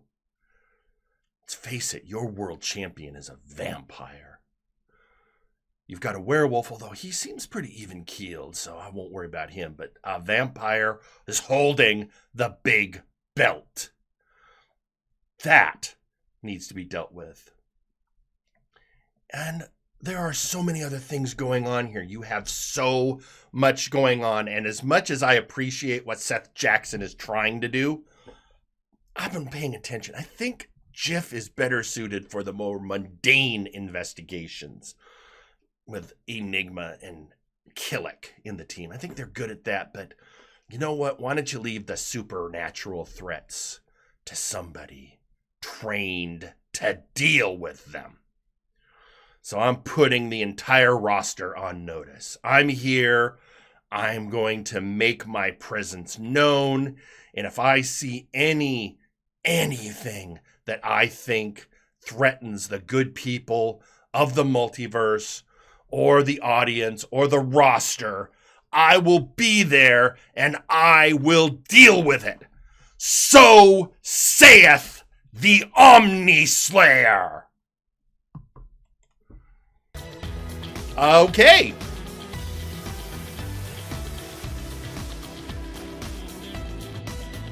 So, there we go. The Omnis, I guess we're going to be seeing more of action from him. And apparently on Twitter, he's getting a thumbs up from McMorgan. So there we go. How you doing there, He's going to have maybe a little bit of assistance there from the Wild Hunts, possibly? Maybe. I mean, he certainly didn't declare them an enemy. Seems like they have aligned interests. But, you know, I don't know. He's great for common causes, but he's not really a joiner, if you know what I mean. Ah, gotcha. What about a work alongside? Oh, he's a great work alongsider. You know, Fate over on Flashbang, he was practically one of the leaders of that coalition. But yeah, true.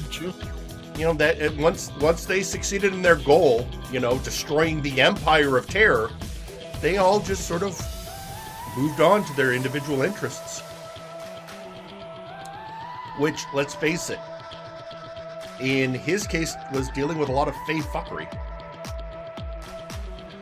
So, well, congratulations! You left a brand with Fae fuckery and joined another one with Fae fuckery. Yep. And you played yourself. In fact, one of his former fellow members of Fate, Graven, yo, Jagger, I know it's been a while, but I got a proposal for you. Hit me up. I mean, he's left your roster. Oh, you know what? Fine. You know what? They're old friends. People are allowed to be friends. They're friends. I mean, they work together. They sometimes punched each other, but it's fair enough. So, I mean, Generics and I are friends. You know, right? Right. Are you sure about that? No. That's what I was gonna say. You and he seem to argue a lot whenever he guest commentates. In fact, we're getting a lot of people from Flashbang commenting now that we've heard from Jagger. I mean, Rico Rose of Vaporwave saying, "I hate to say that the supposition that someone from Flashbang did make Mr. H.R. Sawyer is not 100% accurate. First, the only one that can do that was seen since Multivania Night 2. And second, why would somebody from Flashbang go and make a cheap copy of Sawyer?" I mean, I can't disagree with much of what he said, but yeah, we're going to have to find out, I guess, Rico. And then finally, full on tweeting out McMorgan. The false fake king will be dealt with soon enough. Then we will move on to our next prey. We welcome another hunter, but let me say this, Omnislayer. Do not interrupt our hunt or you will find yourself the hunted. Well, there you go. There we go indeed. Apparently, and then finally, we have Mr. Butler. If I remember correctly, didn't Sheepy build a Robo Nero? Was that Sheepy? I thought Sheepy commissioned the Robo Nero. Yeah, that's what I don't. But that's a good. Although he makes a point. I mean, a Robo Nero was built, so that could be an investigatory path. I don't disagree with that. Anyway, you know what? We've still got so much going on. We have more matches. In fact, this next one, let's just head to ringside now. How's your... Wait a minute, let me do a quick monitor check. There was a reboot during the commercial break. Yep. You good? All right. I believe so. Let's head down to ringside.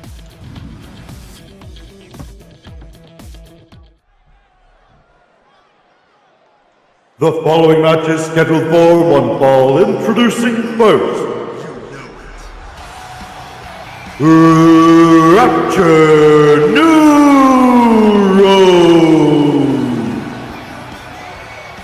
Everybody's second favorite tiefling, folks. Rapture Newroad coming out for some singles action here.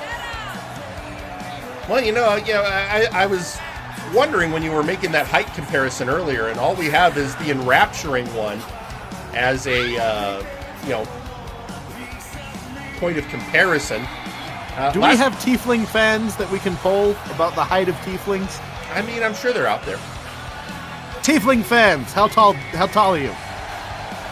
Well, we haven't seen Rapture Newroad since that hair product face-off against Absolute Washington, who, remember, in our main event, the Absolute units will be taking on the Conquest Bloodline.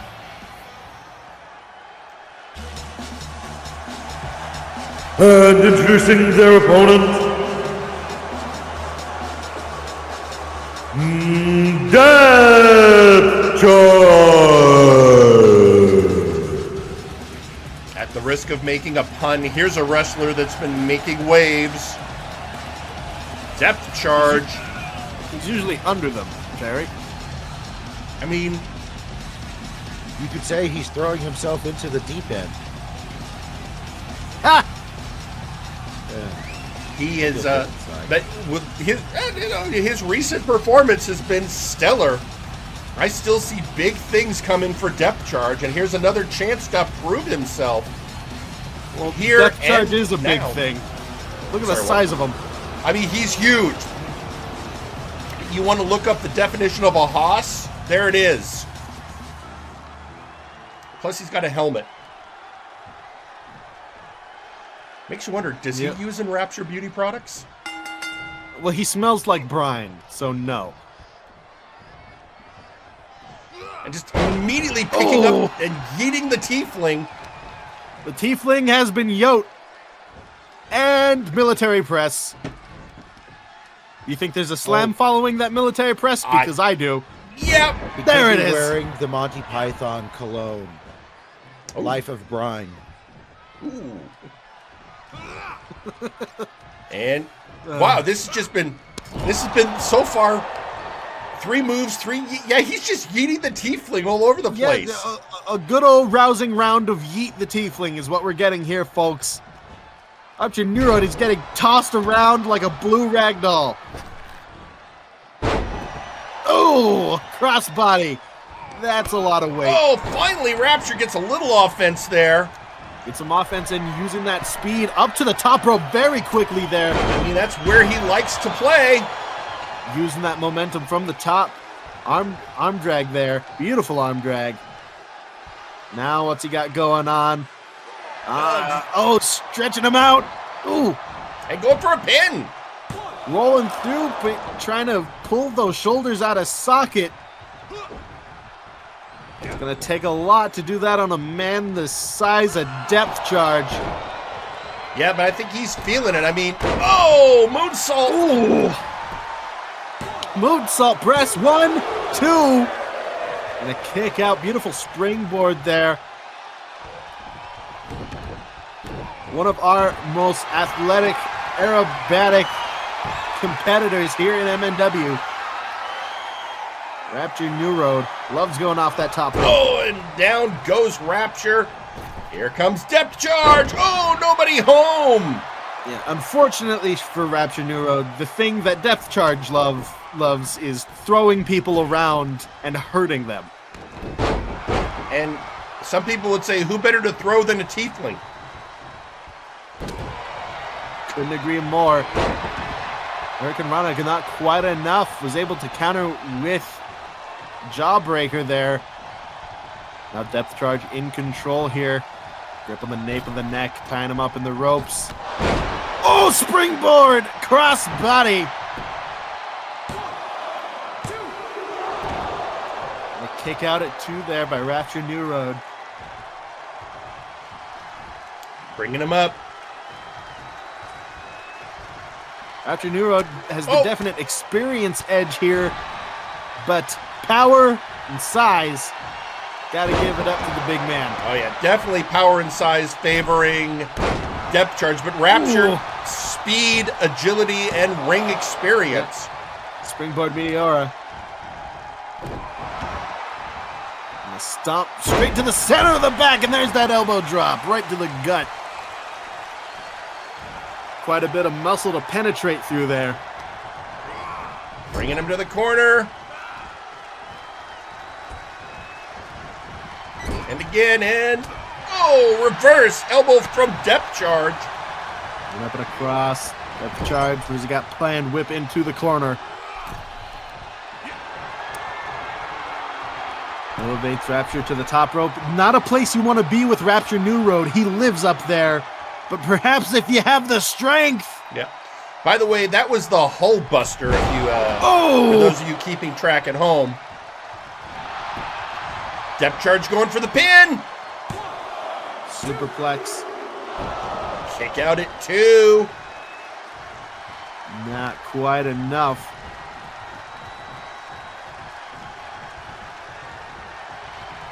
Look up there, back to the ropes. Trying to get another crossbody in. Yep, there he goes. Depth charge, a man who knows how to throw his weight around. Looks like he was going for the hydraulic shock. Rapture Newroad, though, able to get some shots in on his head. Escape out of it. Yeet the Tiefling once again. A hand on his horn and just using it to torque the rest of his head, but Rapture Newroad able to reverse out.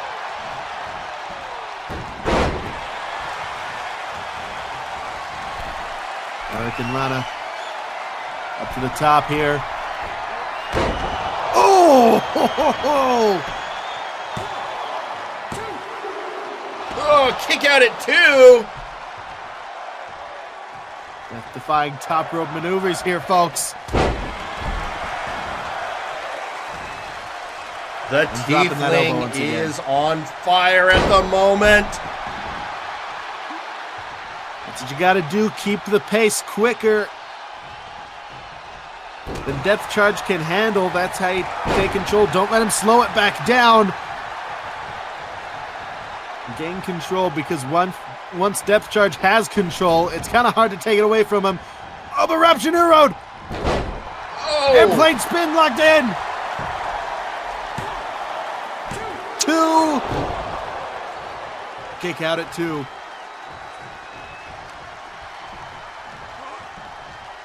Bringing him up again.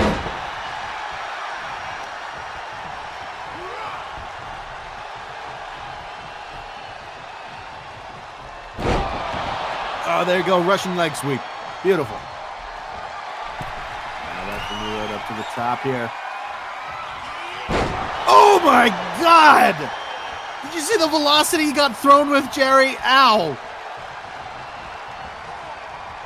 I did indeed. It is. Oh, and then cross body.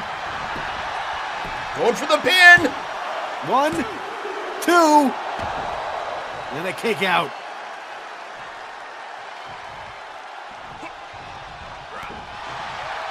Depth charge picking him up again. Oh, and a stomp there, but oh! Very quick enziguri by Rapture and a leg DDT. They rolled through it. That enziguri came back around with a heel, set him up for the DDT, and now, oh, nearly got him with that combination. Going up top. Trying to crank that neck there with the knee. Oh, high fly guy. Pretty fly for a tiefling. 1, 2, 3, and there it is. And your winner, Rapture Newroad. Bit of a record booster there for Rapture Newroad.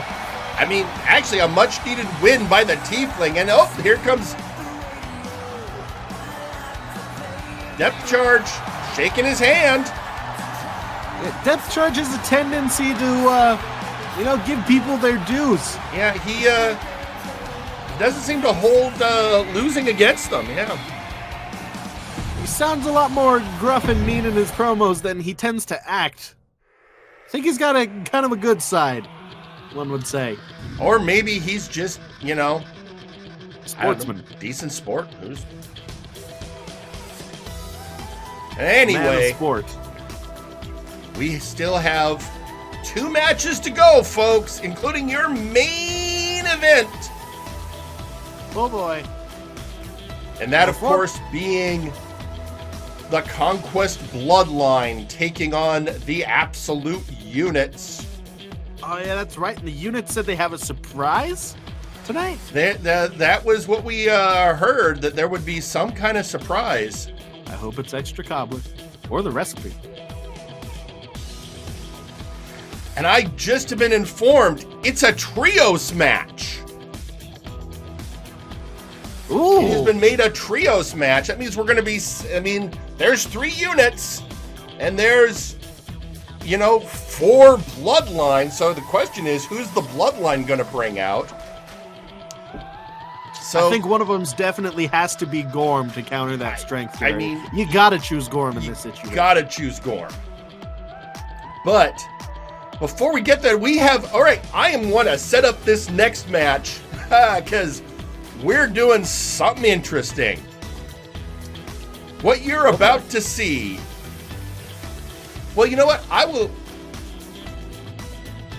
So we are about to do a match. I have named it the Championship Turnabout.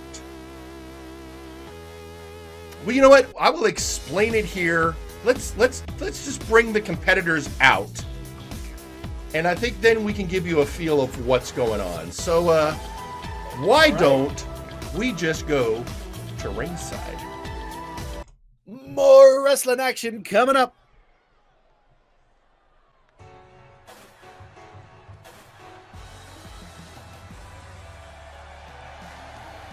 Introducing first, the hardcore champion, Suplex Sam. All right, Sam making his way down. I think I might need a little bit of a twizzle. Really? I thought I had the twizzle twazzled. Not all the way here. I'm having some audio troubles. All right, let me try again.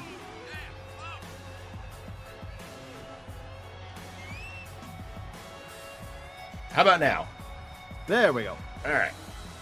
So, yep, Suplex Sam coming off of a big win with Ozir Turan at Ragnarok.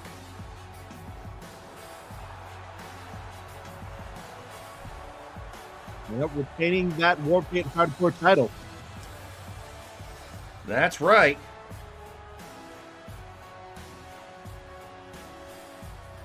He's proven himself. He's a lot more ruthless. And, well, he might be more deserving of that title than people give him credit for. That's what I think, at least. Introducing next,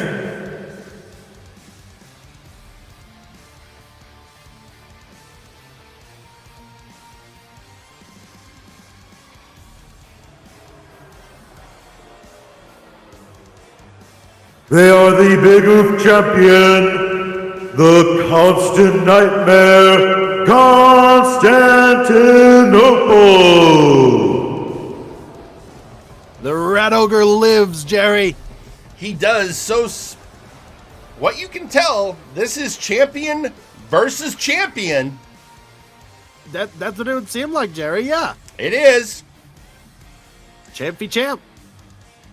But did I mention this is a triple threat match? We getting another champ out here? We got another champ coming out.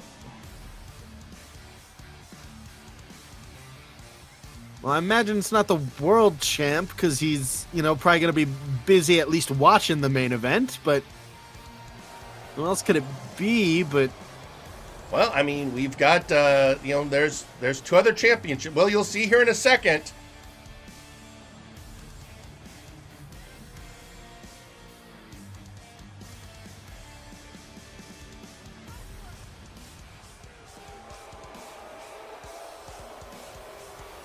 And there he is, the Rat Ogre himself, who is being targeted by the janitor, but first the janitor wants to build up some wins.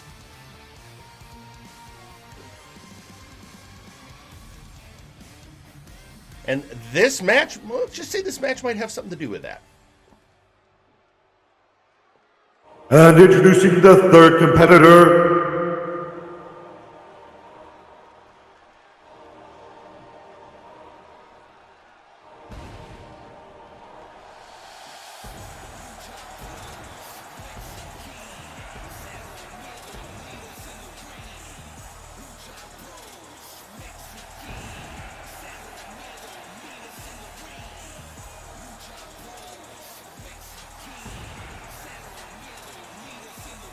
they are the Nexus Titan champion, Flyboy Bell. So there you have it. All three of the singles championships, other than the heavyweight. And this match, so let me explain the stipulation. One fall to a finish. The wrestler who is pinned will defend their title in 2 weeks on a super show that we like to call Thanksgiving. The one who pins them will not have to defend their championship until our next pay-per-view, Limit Break, in January. And the one who is not involved in the decision will defend their belt in a few weeks on MNW Blast against someone from the multiverse. You made this match just to... oh, things might get a little petty here, Jerry. Oh, boy.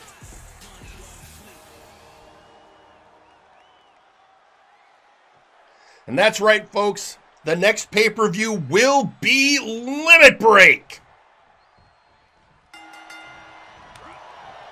And we're off.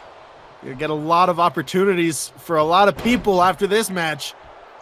Someone will be safe from those opportunities. I mean, and if I were Suplex Sam, maybe I'd want a little bit of a break.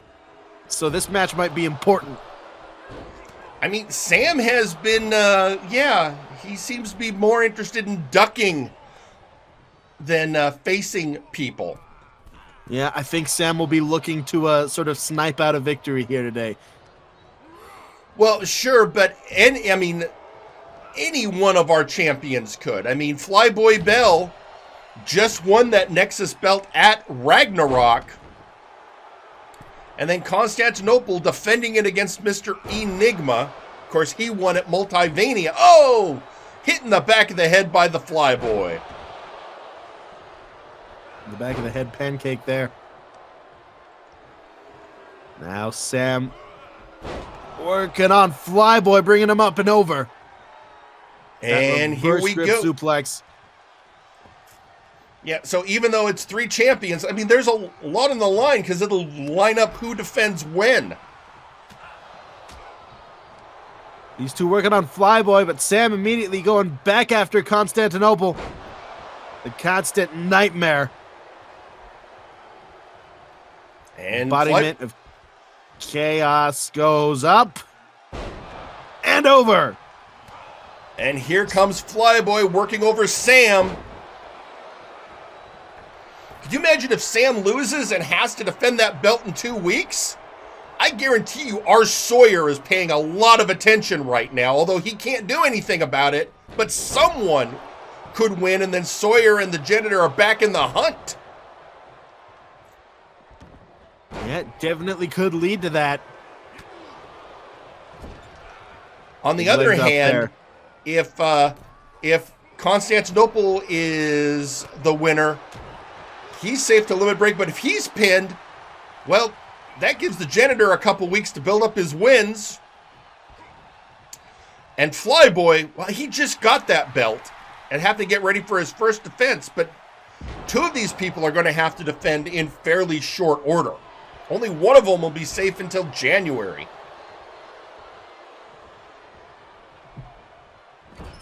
Well, a lot of these are fighting champions, folks. Like, I don't think the Constant Nightmare has any qualms about fighting people. Oh, not at all.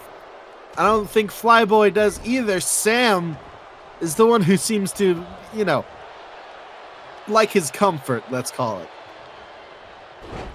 Keeping that gold with VIP. And, of course, the rest of the faction, I'm sure they like having at least one of their members having some gold. Suplex Sam goes over the top there with a drawbreaker. Now moving on to Flyboy. Flyboy with a whip over the top. Interestingly, of the three of them, Flyboy, I think, is the most comfortable outside the ring. I think you may be right, but I don't know. Sam has gotten some good reps in outside of the ring in the hardcore division. Well, sure, in the hardcore division. But now he's this is a fatal three-way, isn't it? No DQ? It's a good point. Things could go crazy. That could give Sam a little bit of an edge if he decides to pull some helpers out from under the ring, but we'll see. And now Flyboy and Sam in the ring, fighting, trading blows. So far, and I suppose it's the nature of a triple threat, we haven't seen Flyboy, well, fly. You know, he hasn't had a chance with these two powerhouses in the ring to get up to the top. And then going for the pinfall, and Sam's like, no. You know, a high flyer can counter a powerhouse by being quicker, but what if there's two of them? What if there's two of them, Jerry? I mean, that is the challenge that Flyboy's dealing with right now. It's stuck between a rock and a hard place. Suplex Sam living up to his name. Now that Constantinople... that rock happens to know suplexes. Flyboy breaking out of the hold. Elbow to the gut. Oh! Ooh! And now Sam in the corner. Stepping up and using him as a launch pad there. Oh! Missile drop kick! Big missile drop kick. Sam slammed into the turnbuckle. Oh! Specifically, that was the toll the bell.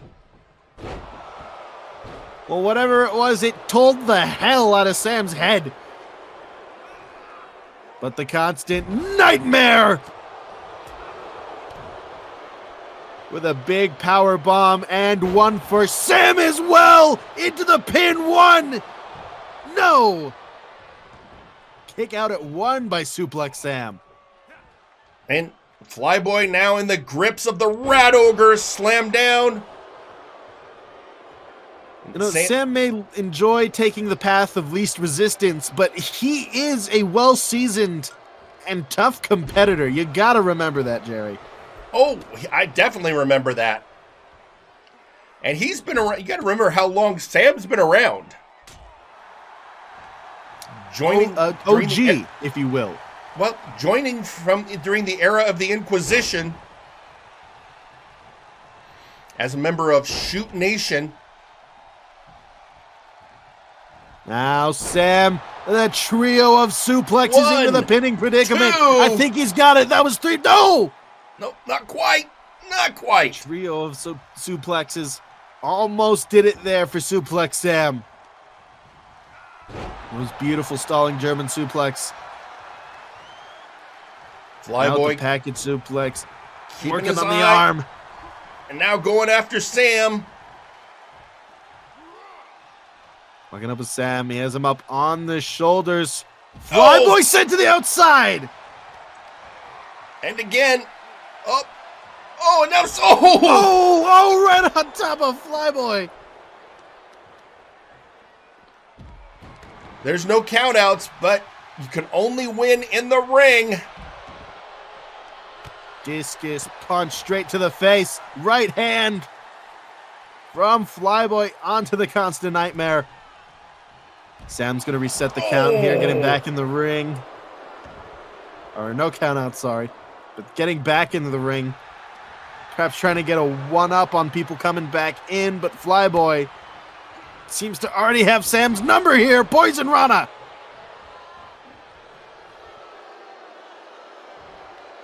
And stomping Sam. Oh, driving his forehead into the mat. Drop kick on Constantinople right now. Fortune favors the Flyboy. You got to remember, folks, that's canvas stretched over pine boards. La it's not padded. Estrella.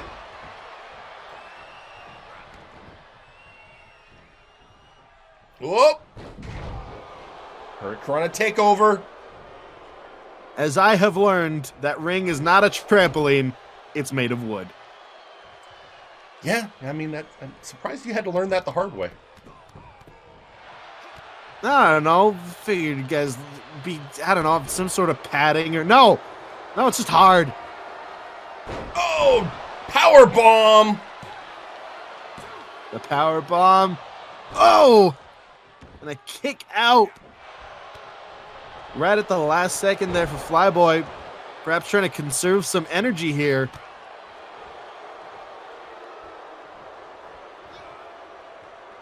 Oh, but the Constant Nightmare. He's just countering him at every turn using his absurd strength. Discus punch. And the crossbody not into the pinning predicament, keeping his eye on Suplex Sam, who's placating to the crowd. Oh, that was a mistake, Sam. Oh. And 2 shots to the gut and then just tossed away. Think about the amount of strength it takes to yeet somebody the size of Sam. Well, the Constant Nightmare pulls it off. Now going after Flyboy. Oh, Flyboy taking out the knee. Kicks out the wheels. Oh. Low level Rana there. And another one. I mean, there's a reason all 3 of these men are champions, as you can see by how evenly matched they are. Absolutely, this has been a whirlwind. And you and I both know the issues with triple threats here. There could be an opportunity given away without the Constant Nightmare having anything to say. This could come down between Sam and Flyboy. Flyboy and Constantinople. Sam and Constantinople. 2. Sam kicked out at 2. Constantinople wouldn't have been in time. Any of these men could be upset and have to, well, give a shot away to their belts when they are not really prepared for it or maybe don't want it. Oh, Sam was trying to tell Flyboy, hang on a second, and Flyboy was like, how about no?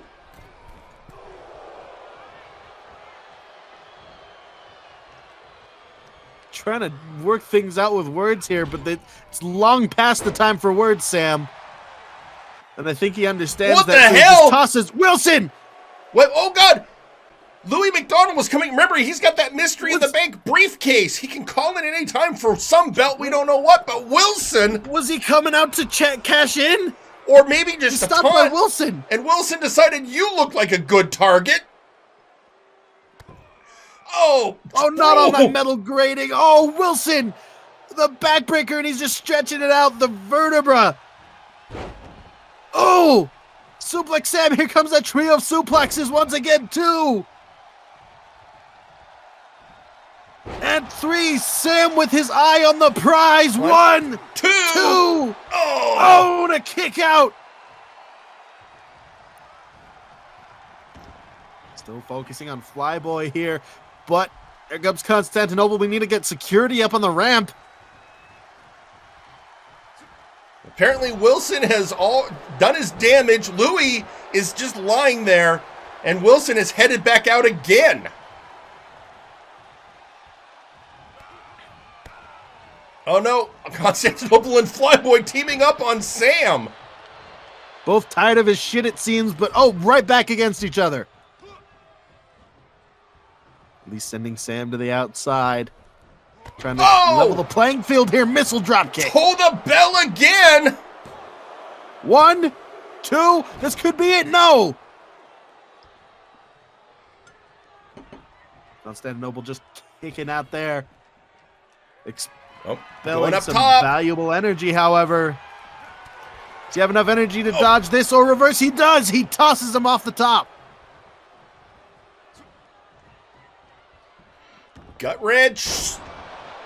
Gut wrench bomb. But Sam right behind. Oh! No DQ. No DQ. Sam goes for the low like blow. this too. Exactly like this, Jerry. No DQ. And your winner, Suplex Sam. What's more hardcore than a shot to the nuts, Jerry? And he's secured the safety of that belt around his waist once more. The janitor has got to be a little bit upset, don't you think? Well, yes. Perhaps a robot. But maybe no. Let's remember where this leaves things. Constantinople will defend the Big Oof Championship now in 2 weeks at Thanksgiving. Flyboy will defend it shortly after on MNW Blast. And Suplex Sam is safe until Limit Break in January. But Constantinople, there are a lot of people lining up to go after that belt. And the one who has already declared intent and could be argued to be standing at the front of the line is the janitor. So that we now know the makeup of how things are going to look, and social media going crazy. First off, we have Depth Charge stating, with each match I learn, with each match I move one step forward. It was a close match, Tiefling, but next time it will be you flat on your back. Also tweeting out Sergeant Major Payne stating, where do I sign up for the Big Oof? We'll have to talk. Like I said, there's one person kind of standing in front of you, Sarge, although he is also pulling a leaf out of your notebook. Speaking of that person standing in front of Sarge, the janitor, honestly, I'm not surprised anymore by the cowardice of Sam. I look forward to my match with Constantinople, though. I mean, well, that's what I want to look at and see what we can set up. You are the booker, Jerry. In case you forgot. I mean, yeah, but I still have to deal with... Okay, you realize I do have to deal with Mr. Lawson, right? Oh, Mr. Lawson's great, though. Come on, you just got to learn to speak his language. Yeah, You need more money. Ladies and gentlemen, it is now time for our main event. The Absolute Units versus the Conquest Bloodline. But before we get there, let's hear from the group of the competitors. Let's hear from the Absolute Units. All right, we said we declare war on the Bloodline, and now it's time to bring it. Last week was just the beginning. We have to let them know we mean business. And how exactly do we do that? Jumping them in the ring will just get predictable. And plus, they'll just start doing it to us. Nothing will get done. Are you ready? The new person? They're more than ready. And as you like to say, it's time to balance the equation. You know, the equation is actually on Flashbang. You know what I mean. Well, Mama's already set a place at the table for them. Then I say let 3 become 4. Let's show the world the new form of the absolute units. Let's go! Once more with feeling. Units together. Units forever. And with that, there's no more time. No more time for talk. Ladies and gentlemen, it's time for your main event. Jerry, let's do this.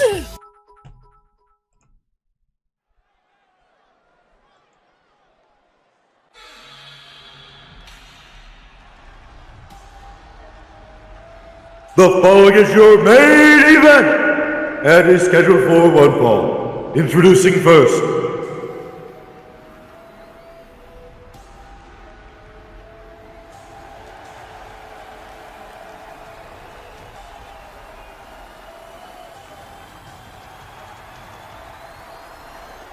the Conquest Bloodline. Well, it looks like Sam Jax has come out to take care of business personally.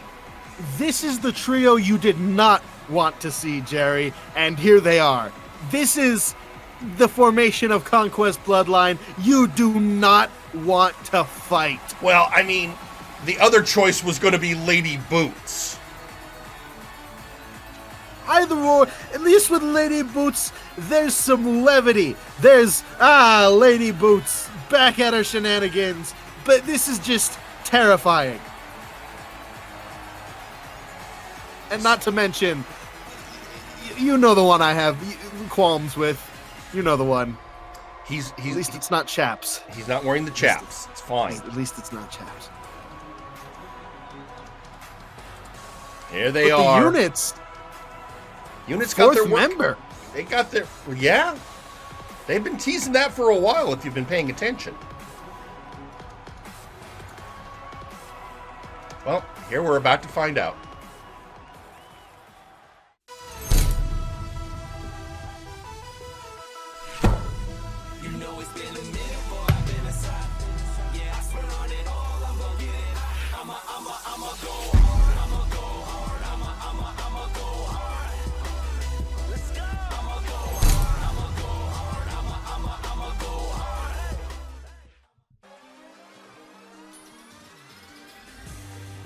And introducing their opponents, the Absolute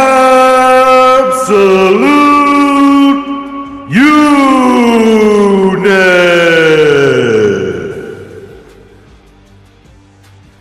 I thought I recognized the voice. I didn't want to say anything. Yep, here it is, ladies and gentlemen, and it is official. The paperwork has been signed and filed. Maximillion ThunderThighs is now officially a member of the Absolute Units, and he really fulfills the most important qualification. He's a hoss. That means he gets to go have dinner at Mama's. No. Yep. No. And here we go, and starting off, it's Carnival against Maximillion ThunderThighs. All right, yeah, Carnival, just take him out of action. Do some weird, sweet, velvety Muppet stuff and just traumatize him. Traumatize him. Please. Get him out of here. I'd like to point out also, for those of you who have not checked out MNW Blast during the Brawl for You All, great performance by Max in the latest Brawl. So remember, he's has a history of great performances in those style matches. He also has the history of being an idiot, and he might screw this matchup for the units. What are the units thinking? He's honestly a mental weak link for them, I'd say. I mean, that's just my personal opinion. I disagree with everything you just said, and I would add on that he is a former Big Oof champion.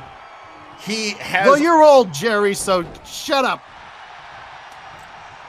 Also, let's remember he beat Ozir Turan at Multivania. That was a fluke, and you know it. He trained hard. We saw that. Remember that training video he sent us? Yes, he was very muscly. But meanwhile, Semjax needs to get it together here. The power of Maximillion ThunderThighs. I hate to say it, but you can't underestimate that.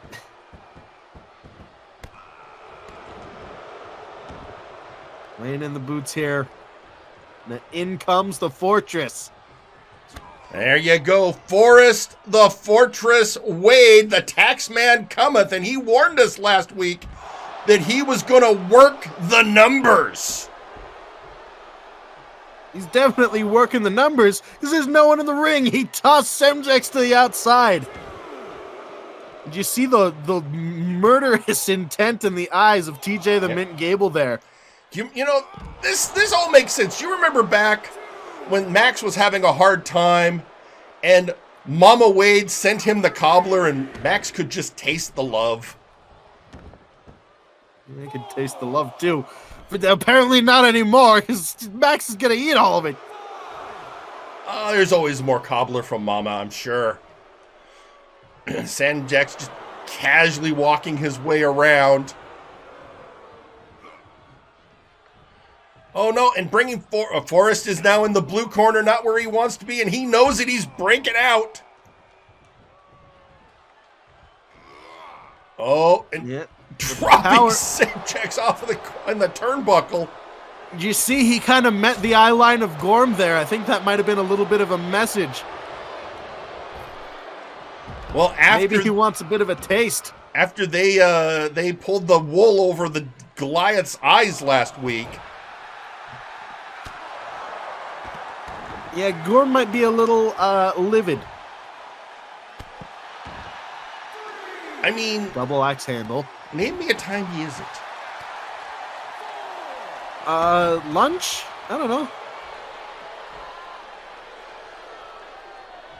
Meanwhile, back to their feet on the outside here. And round they go, and back into the ring goes Forrest.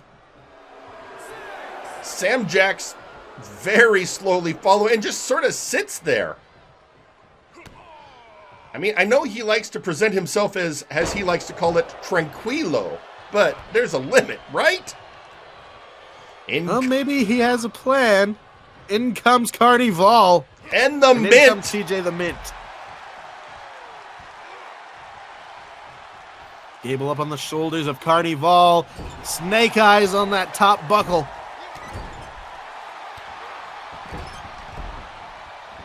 And, I've seen a word. Oh, no. And now, here comes the unstoppable Gorm. Oh, double team. We got a house fight, ladies and gentlemen. Oh, triple teamed. He got kicked. Well, Semjax, I'm sure I saw a kick there. Hold to the outside. Now the ref's got to do the count. Gorm and Carney out. Carney decides, nope, just going along for the ride. Going out to play with his food. Please don't say it like that. What a monster Gorm is. Oh, into the steps. The Mint throws him in the Mint, getting back in the ring. You see, he tried to throw him into the steps. Gorm just completely stopped in his tracks. And now I think he turned and looked at him. He was jawing at Carnival and double team. Oh!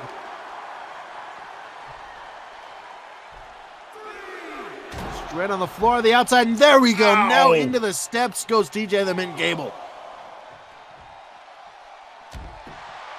Oh! A meeting of the minds there. Unfortunately, one of those minds is much more rocky. Oh, God. Ripping the forehead open of TJ the Mint Gable. Well, the Mint throwing him out, but we're up to a 6 count. Somebody should be thinking about getting back in the ring, and it's Gorm. Jerry, do you also think it would just be painful to punch Gorm, like, more than usual? I mean, he's pretty rock solid. I promise not to get back into my old wrestling history, but I have punched someone like Gorm before. And what was his ridiculous carnival name? The Golem. Of course, of course. I'm not... Was he a giant man made of clay? Was he a clay man? He was, actually, yes. I think were there I mean, well, it was chaos in the ring. I'm not sure. Well, I know for sure who's the man now. Forced was legal. Dropped a leg DDT on Carnival. Now making the tag out to Maximillion. ThunderThighs! And yeeting Carnival. How many people can just yeet Carney? Not a small competitor is Carnival. Maximillion ThunderThighs showing off that strength. Now getting a grip. And the nerve bundle's there in the shoulder, but Carnival goes behind, pick of the ankle. Here comes Gorm, direct counter to the strength of Maximillion ThunderThighs, but he gets Gorm up on his shoulders. Gorm is 400 plus pounds. And that's why you never sleep on the strength of Max. You've seen his training. He runs with iron chains around his neck. He also has annoying theme music, Jerry. God damn it. I mean, go back and look at that video package from Multivania. Oh, broken up by Samjax. Chaos in the ring. Samjax fighting Forrest while Gorm going after Max. Up pinfall. 1, 2. Good in-ring sense. Max kicks out. He's gonna need a hot tag here. Gorm working over those arms. Here comes the leader of Conquest Bloodline. Your heavyweight champion, Samjax. Good block by Max, and now he's got Sam by the hair, I think. Yeah, that knee lift not exactly landing, but Samjax able to reverse out of that. Maximillion, of course, taking the dirty route, holding on to the man's hair. And now, here we go, driving the shoulder into the gut. This is not where Maximillion ThunderThighs wants to be, in the dangerous corner. And now, here comes... powers through. Samjax, though, oh! Reverse there. I mean... Maximillion ThunderThighs. Oh! Let's not forget how agile Samjax is. Yeah, I think he was going for that waistlock suplex. But, oh! Samjax was able to use his agility to reverse out and a big left hand, and now sharing those rights right across the forehead. Oh, going for... I think... Did he break his eyes? I think he might have. I think that might have been teeth on the brow. I think it might have given him a little nip. I don't know. All right. Oh, kick to the gut and that cannot feel great. Oh, the power of Suplex Sam, though. Well, I mean, he did train with Sam for a little while he was forced to be a member of VIP. Seeing him above the waterline here, but here comes another big man. Now he's in a team of his choosing with friends who, let's be honest, during that whole nightmare with VIP, the units never lost faith in Max. So, you know, they are friends to the end.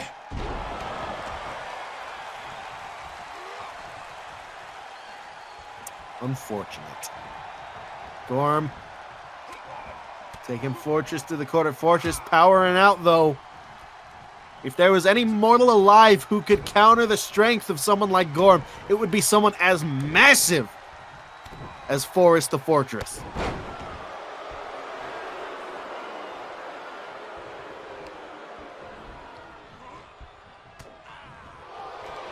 I mean, these are These are our heroes. I mean, there's a reason Force the Fortress wears those pants. If the man wore a singlet, his quads would kill the first, like, 50 people in the front row. So, Gorm breaking out of the deduct this.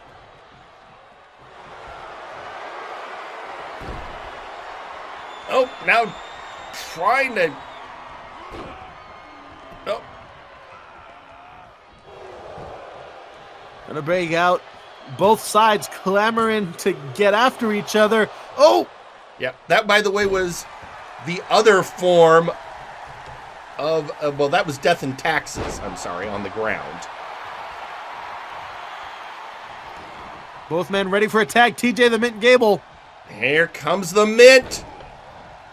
Gonna have to use that MMA acumen to get some shots over here on Gorm.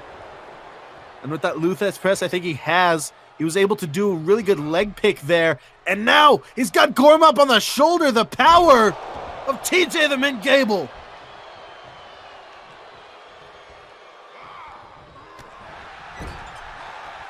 Well, Gorm reverses and has got the Mint up.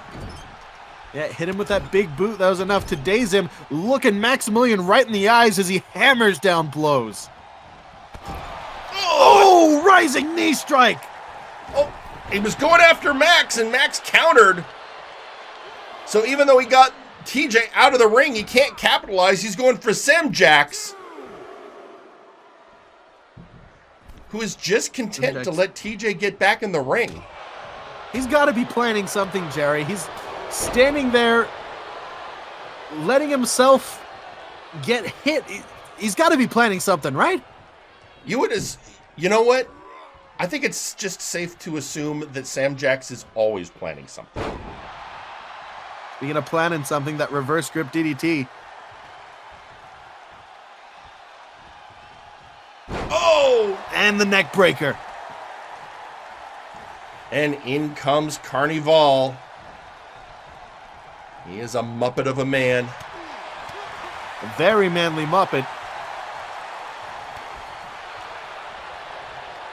Now these two bountying back and forth here for control. Just those hammer-like strikes. I mean, he's called the Fortress for a reason. Each of those fists is like a cinder block, I bet. Speaking of hard hitters, here comes TJ the Mint Gable. Oh, and down he goes. Ooh. Semjax getting himself involved. TJ trying to decide where he was going to throw him. It's like there was no good place to throw him. Again, the acrobatic acumen of Semjax, the speed that man possesses. He was able to go behind for an ankle pick there. The ref went back trying to get the schoolboy. Trying to get Semjax out of the ring. He wasn't the legal man. Yeah, I think he's just trying to twist up, maybe get some dizziness going in TJ the Mint Gable for Carnival. But TJ the Mint Gable still able to keep it together. Snapmares him through, drops the fist down. And folks, this isn't for any title opportunities. There's nothing else on the line other than a grudge. It looks like TJ the Mint Gable's busted open at some point. You know, I'd be a little concerned if I was busted open in a match where there was a vampire who was also busted open, but everyone's had their shots. Yeah, I think everyone's had their shots. That flying knee was able to stun Carnival long enough. Rolls back, tags in Gorm, but TJ the Mint Gable still going strong here, dropping that fist down. Probably one of the most proficient strikers here in MNW. Oh, TJ's setting up for something.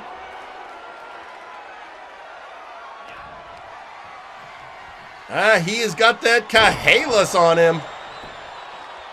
Kahalis and slamming him into the mat.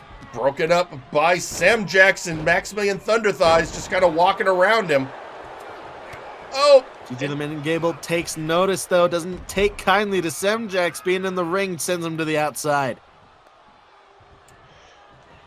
And in comes Maximillion ThunderThighs! An absolute unit of stupid this man is going up against Gorm. I don't think he really stands a chance if the Bloodline can get it together. Again, Maximillion ThunderThighs with his training regimen, I think he's one of the few people that can really handle Gorm. Handle Gorm for a while, maybe, but Gorm is a literal monster, Jerry. Well, you say that, and yet we saw that leg drop.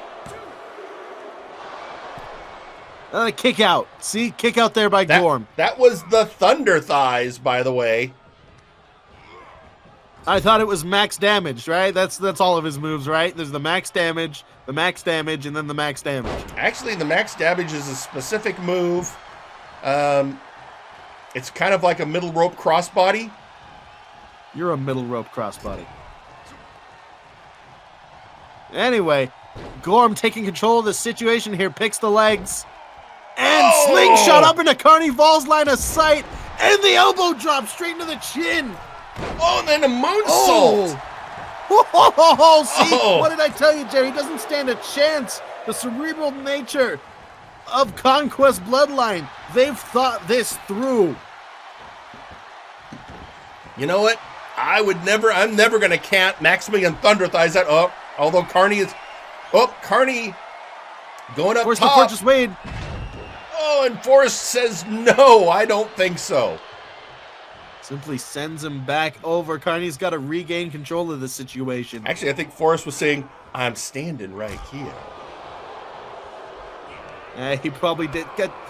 He's so charming. He does taxes. I don't understand, Jerry. Some people are given all the gifts in this world. And some people have none, like Maximillion ThunderThighs. And here comes a double team from the Bloodline. Oh, this isn't good. Kick to the leg by Semjax. Ready to take out Maximillion ThunderThighs. Here we go. 1, 2. Oh! Max survived that feral knee in the pin attempt. He survived it. Waist lock goes behind, does Semjax, using that athleticism. Oh, there we go. Bringing his neck down onto the knee. Getting some extra torque there. Oh, but then Max just throws Semjax and brings back in Forrest. Yeah. Shoulder style judo throw there, but Semjax showing off his own power. Oh no, Semjax getting ready. And again, the feral knee strikes. Feral knee, this has got to be it. That was right on target. No. Forrest kicks out. The endurance of Forrest the Fortress Wade.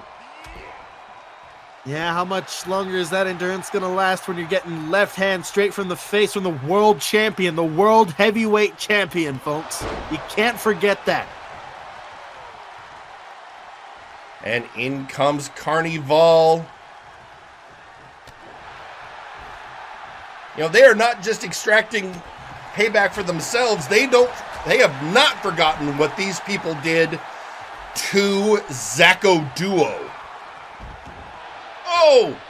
Carney outside, and then the tag in with TJ Gable.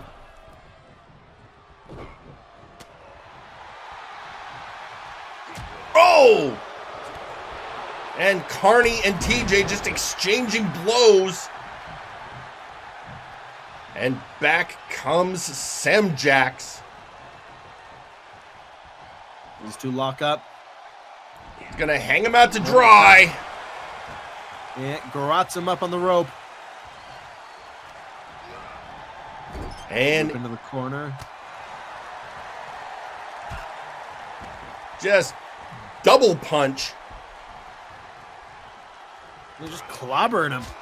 Just raining blows on the mint.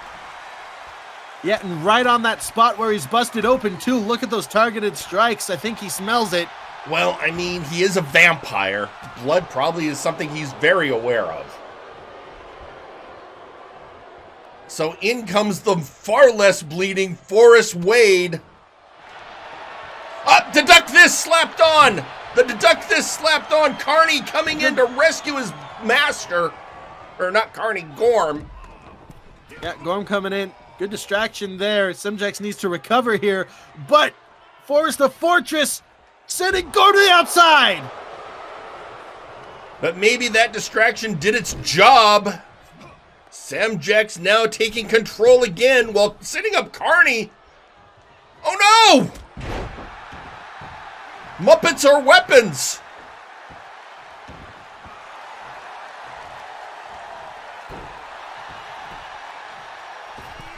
Moonsault? Now Carney moonsault. Oh! And the tag.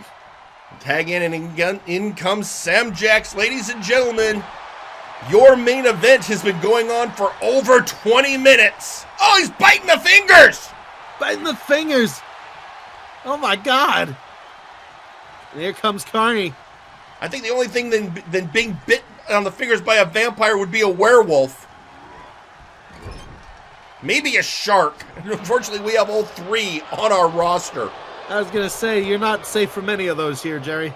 We got all of them. Up. Oh, wait. Up, and what's he got? I was gonna say shades of Raphael Sampson. Big man among big men. Actually, I think he was getting ready for the audit. But instead, for that waist capture suplex, tags in Maximillion ThunderThighs. And the ThunderThighs hit! Going for the pin! No. 1. No. 2. No. 2 count! Ooh, so close! And once again, bringing in the Fortress. Oh, wait a minute. What do we duck this? Death and taxes. What are we going for? We are going for, the bottom line. The bottom line, there it is, folks. TJ the Mint Gable runs to the other side of the units. Take it. And your winners, the Absolute Unit. Well, welcome to the Absolute Units, Maximillion ThunderThighs, and his first time with the team officially ends in a victory for the units. If they ever hold the trios belts, I'm going to be very upset. I mean, there's trios, there's tag. I mean, let's face it. This is a whole new mashup for the units. And who knows where it can go. The equation of Warzone has altered. So really quick, tweeting out on social media. First off, Constantinople, the date is set. Continue to run, Sam. In 2 weeks, belt or no belt, I might decide I want to rip your face off. I mean, fair enough. And then also tweeting out on social media, Forrest Wade, we happily welcome our new member and brother from another mother. Dinner at Mama's afterwards. Units together, units forever. Yep, he's going to be having that peach cobbler tonight. But with that, ladies, gentlemen, anything else in the equation, we are out of time.